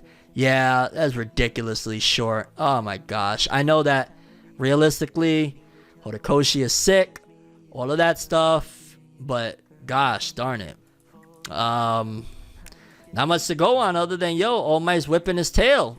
But, I mean, shoot, if they're sending Black Clover to freaking Jump Giga, can we get some sort of movement for Horikoshi? I'm just saying, maybe Horikoshi needs to go to, I don't know about Jump Giga, maybe Jump Plus or something, because this is getting ridiculous. Wow. Wow, oh wow. But yeah, that was My Hero Academia chapter 397, dog. I don't even know. I don't know how to call it. Didn't feel like much of a chapter. Okay, boom. Let's carry on. Where do y'all want to go next? One Piece 1090 or Jujutsu Kaisen 232? I know that was a super short coverage of My Hero, but I don't even know what to say other than art cool, All Might kicking butt. Yeah. Hey, K Ninja 21214. Thank you for being a first time chatter. Was good. Horikoshi probably doesn't want to end his series real quick. One Piece. There wasn't much to go off at all, Black Panther. Like, I don't know what to say. Like, I literally don't know what to say other than, hey, it was cool to see All Might throwing down. But it's also not Prime All for One, so... We got 3 votes for One Piece, so we might go One Piece and save Jujutsu Kaisen for the end. Yeah, we got 3 One Piece, so let's roll with One Piece. Let's do it. Let me link it to you guys. I ain't gonna lie, that was real short coverage. I'm sorry, but yeah. It is what it is. Let's do this. One Piece chapter 1090, Kizaru. A black cat and Kurto quietly reading by Tomikiya. Oda's really trying to go back to the beginning for a lot of this stuff to promote the live action. You ain't slick, Oda. Hello, this is Monkey D. Luffy, the man who will be king of the pirates. Luffy, what are you doing? We have Dr. Vegapunk. If you value York's life, move all your ships away from the shore. Wow, help me. He's a true monster, just as evil as the stories say. What does this mean? What's happening here? World Economic Journal. Really, Luffy? You are Straw Hat Luffy, who is still alive in there? Yo, this is a monumental moment. Let's be very clear. Luffy is talking smack to the Gorosei. This is like when he was talking to Big Mom, but it's the Gorosei, the leaders of the world government, the people pulling the strings of the world. Huh, well, some folks are injured, and Luffy, no! A woman's voice. Nico Robin? Information is a weapon. Don't hand your enemies weapons. Oops, sorry, but hey, they're gonna move the ships now. No, they won't. How dumb do you think the Navy is? Eep. There are 3 things we must retain. York's safety, the Punk Records brain, and the power plant that creates the mother flame. Everything else is disposable. But Rob Lucci's group is in there, as well as the other Cypher Pole agents. I speak of the worst case scenario. Don't lose sight of our highest priorities. Yes, sir. Think of human lives as nothing more than insects. Oh, God. Bro, what the hell? Is he not human or something? They will always breed more to make up for any loss. Yes, sir. Do you realize what you've done? I have an agreement with the 5 elders. If you hurt me at all, this whole island will go up in smoke. Just like Ohara. Wow. That hurt. How could you? I'm gonna tell on you to the 5 elders. Do it. Make my day. Hey, whoa, she's unarmed. Are you feeling okay, Robin? Cool. Hey, Chopper, thanks to you. Hey, don't butter me up, you jerk. Just look at the state of me. But remember, I was up against 2 Seraphim. Yeah, Yeah, go back to sleep. Wow, Shaka, Pythagoras, Edison. Edison's still alive. Lilith. Lilith, would you pipe down? I'm getting in touch with the basement. 4 seriously wounded. 2 Vegapunks dead. The Straw Hats are... What's that, Lucci? Talking to myself. What the hell? Okie dokie then. Are you guys behaving yourselves down there? Lapo Phase basement. Hey, Straw Hats, thanks for the food. You're our saviors. Not so loud, they're our enemies. I feel alive again. Now, just let us out of here. Sorry, can't do that. Can we at least get a change of scenery? It's kind of freaky with them right over there, huh? But the Seraphim are on your side. Yeah, but what if they go haywire? They're safe, right, Vegapunk? Of course, those bubble balls are made of the same material as the Pacifista MK3's bubble shield. Sea energy is incorporated into its materials. How dare you trap me in this thing? I ain't gonna lie, the designs of the Seraphim are cool. Making it the perfect weapon for trapping power users. Oh, that's good to know. Thought they were just bubbles. You can rest assured we have not received any orders to kill you. We have no interest in you.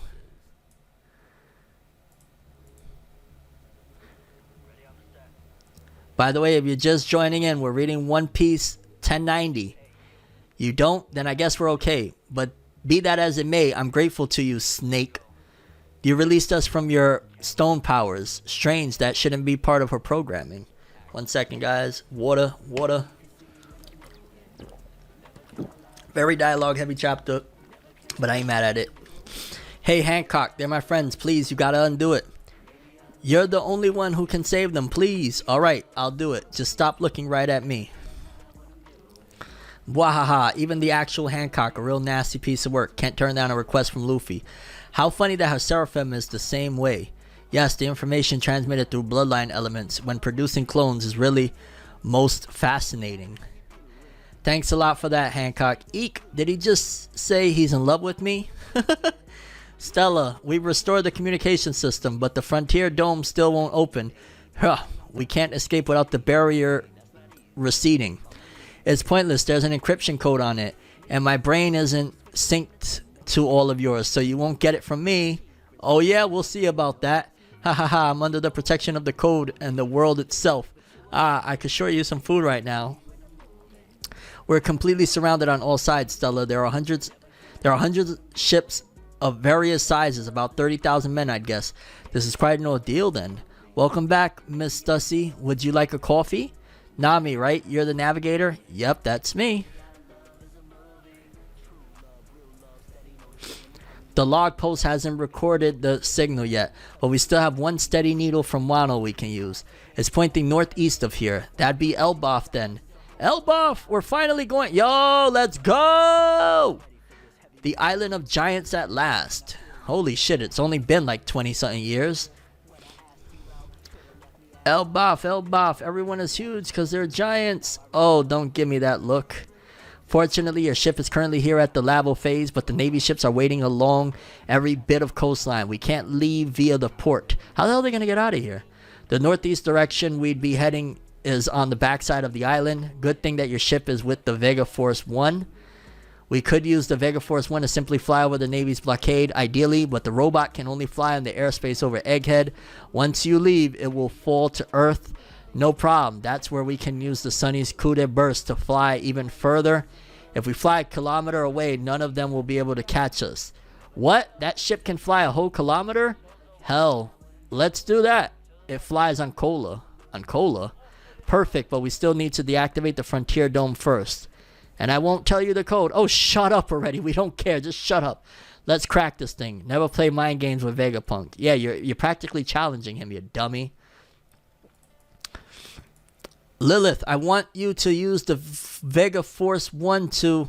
Let's go move the ship around the back. We gotta hurry. The barrier could come down at any moment. Good point. It means we can escape, but also that the enemy can attack us. Oh, yeah. I'll admit it. This is my first time ever leaving the island. It ain't a field trip. Whatever it is, we don't have enough food on board. I agree, we'd eat it all in a day. I suggest more pizzas. Cheese is enough. Sanji can make it into pizza on his own. He's pretty cool, huh? A good cook and a good fighter.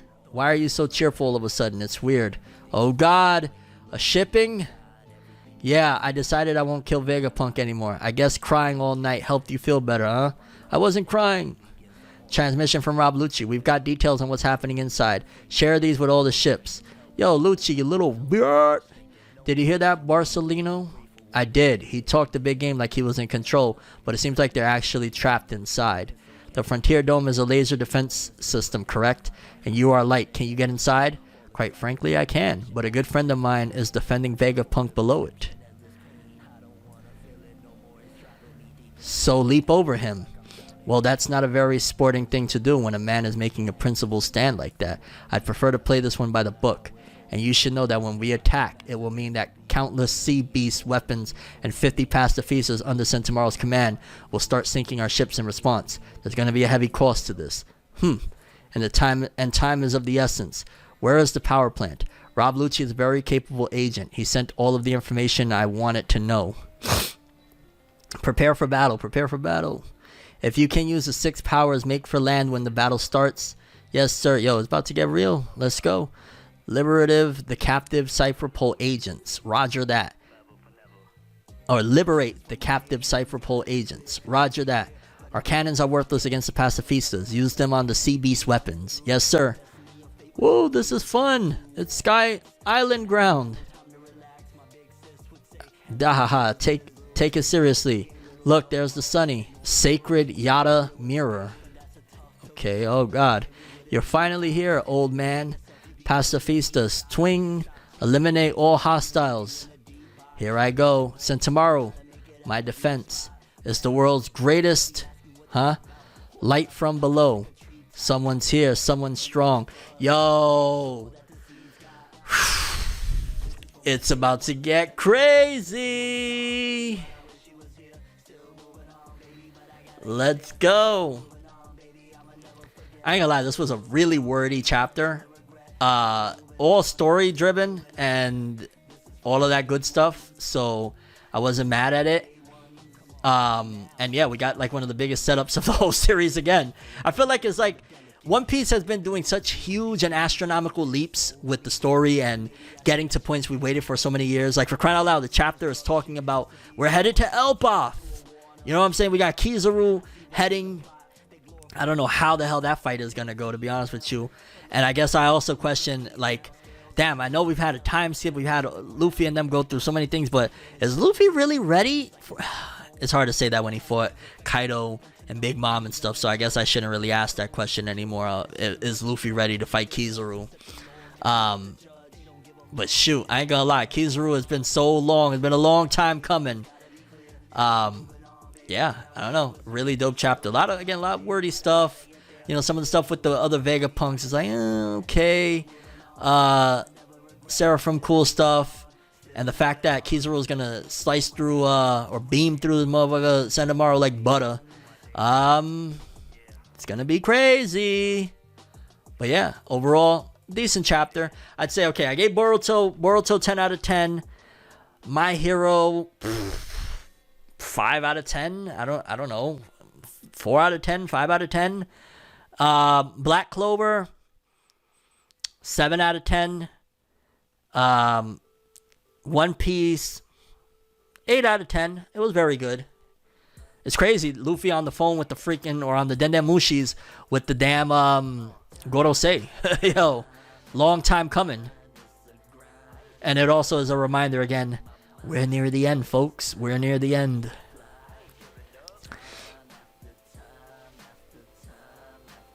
It's all good, anime lover. I love the Boruto chapter. It was phenomenal. I loved it, just from the art, the fact that a million things happened, but it didn't feel like it was rushing.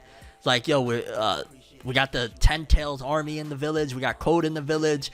We got Boruto showing up out of the sky, drop kicking Code in his face. Like, that was hype. And it also makes me think that everything that's been set up is not the end game for this series. There's a lot more to come. Ron 361 also been keeping up with. Oh wait, you said something. Also been keeping up with you since 2012 on YouTube. Man, proud of you. Thanks for all the memories and reviews every week. Miss those great times. Yeah. Well, first of all, super appreciate you supporting me from way back when. It's always a blessing to hear, like, yo, people still remember me from my work, over a decade ago. So beyond grateful. Thank you so much.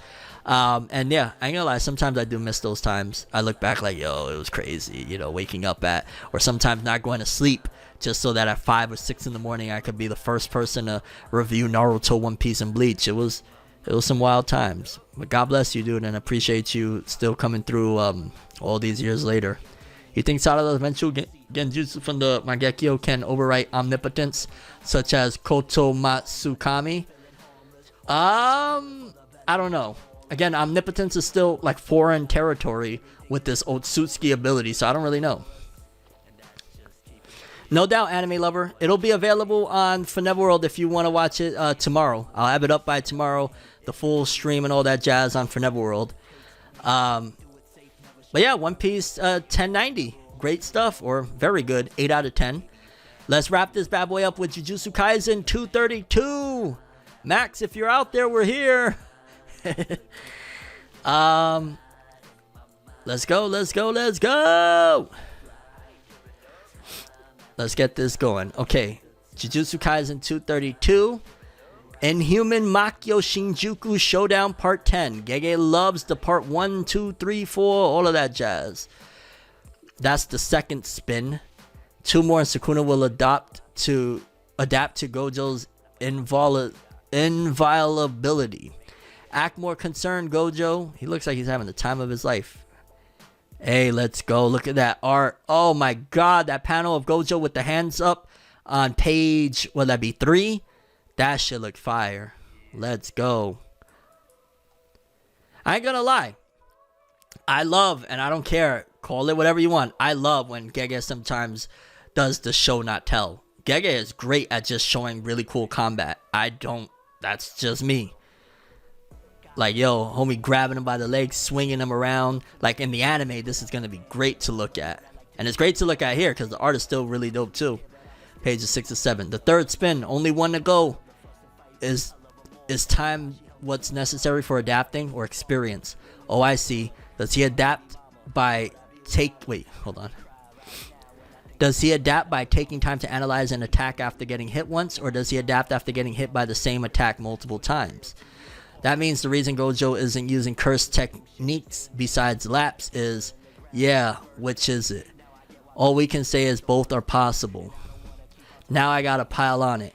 Then he'll think I'm only gonna use Azure.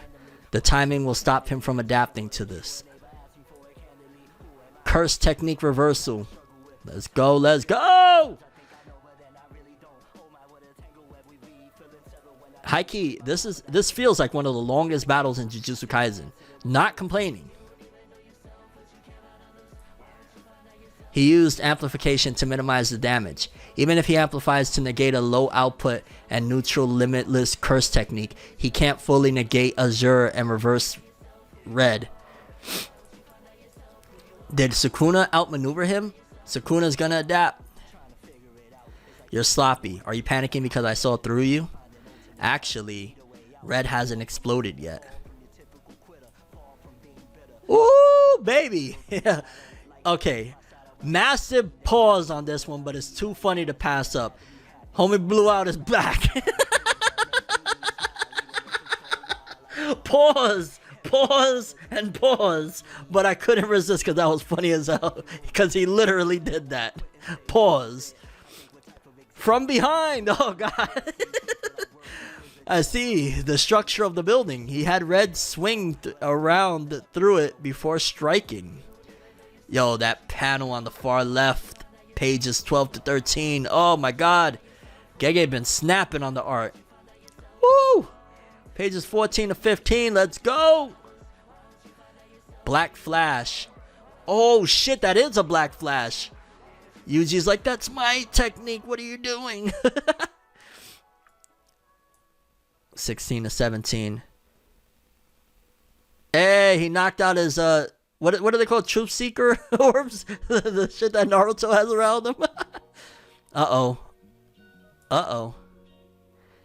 Shikamaru's coming in to grab him from the shadows. No way, Sensei. Oh, Mahoraga. Let's go. I love that lately Gege hasn't been putting all of that, whatchamacallit, like the excessive explanations and stuff like that. This has been so much more of a smoother ride. I don't know if the fans have been complaining lately and Gege switched it up, or all the, the need for the explanations is done, because that very well could be the case as well. Like, there's no more need for explanations. We've gotten to this point. You know everything. Yeah, KG, we're literally at the tail end of this bad boy. But overall, that was a fire chapter. I'm gonna say the 8 out of 10 as well, maybe even 8.5. I really love the action. I love that Gege switched it up and is giving us, dialogue. Of course, I don't mind dialogue, but not drowning me in it. And that's fire. The art looking great. Gojo throwing. How can you be mad at Gojo versus Sukuna? And then Mahoraga showing up as well. Let's go. Dope stuff. And with that being said, thank you so much for everybody that's been patient with me. I know it's been a hot minute since I dropped the stream or anything like that.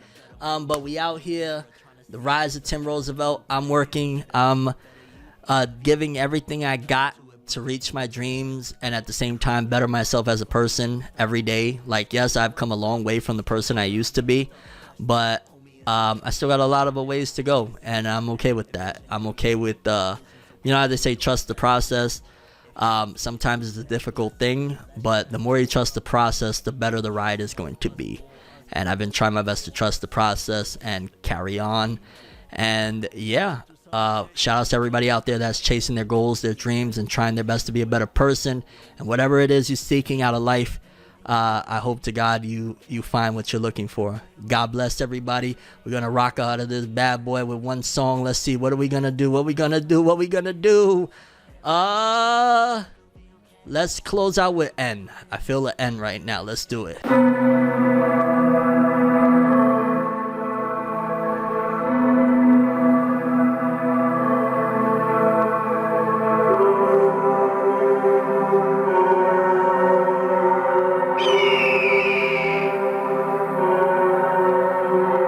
Tell me that you love me now. Tell me that you need me now. Tell me that I'm bugging now. Tell me that you love me now. Tell me that you need me.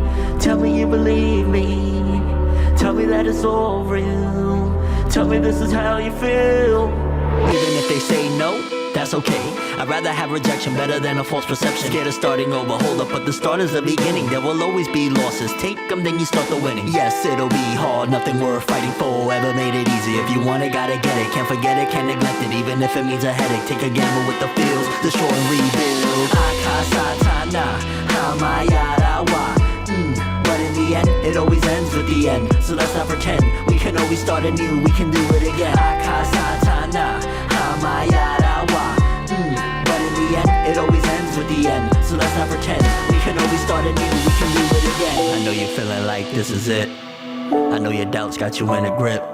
I know you're feeling like, where is there to run to? Nobody to run to, and running has become you. Running's not the answer you've been looking for. Trapped in the cycle, you've been running more. Keep running and you're bound to make a misstep. Stop running from yourself, it is senseless. Up last is first and up first is last. So while you steady nervous, you could be working at whatever that you're trying to do. Homie, I am living proof. Do what needs to be done, then you see it through. I done took my losses, I done took my L's. I done bled, shed tears, and I'm still here. If it needs to be destroyed, break through fear, it'll all heal, destroy and rebuild. Akasatana, yeah. Hamayarawa. But in the end, it always ends with the end. So let's not pretend, we can always start anew, we can do it again. Akasatana, hamayarawa. Yeah. But in the end, it always ends with the end. So let's not pretend, we can always start anew, we can do it again.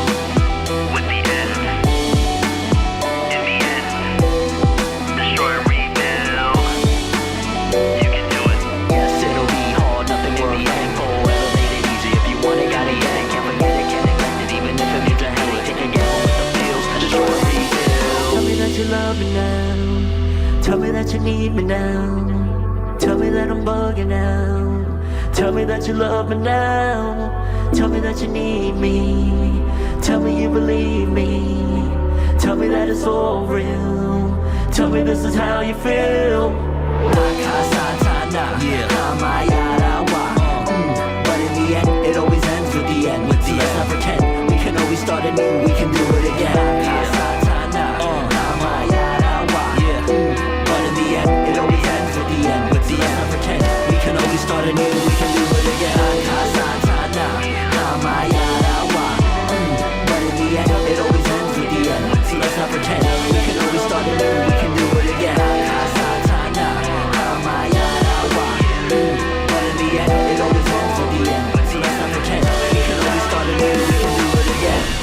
Thank you so much for everybody that joined me for tonight's stream.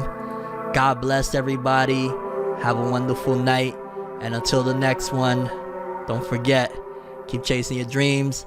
And yeah, The Rise of Tim Roosevelt out now, people. Let's go. Keep going after what you want in life and keep bettering yourself every step of the way.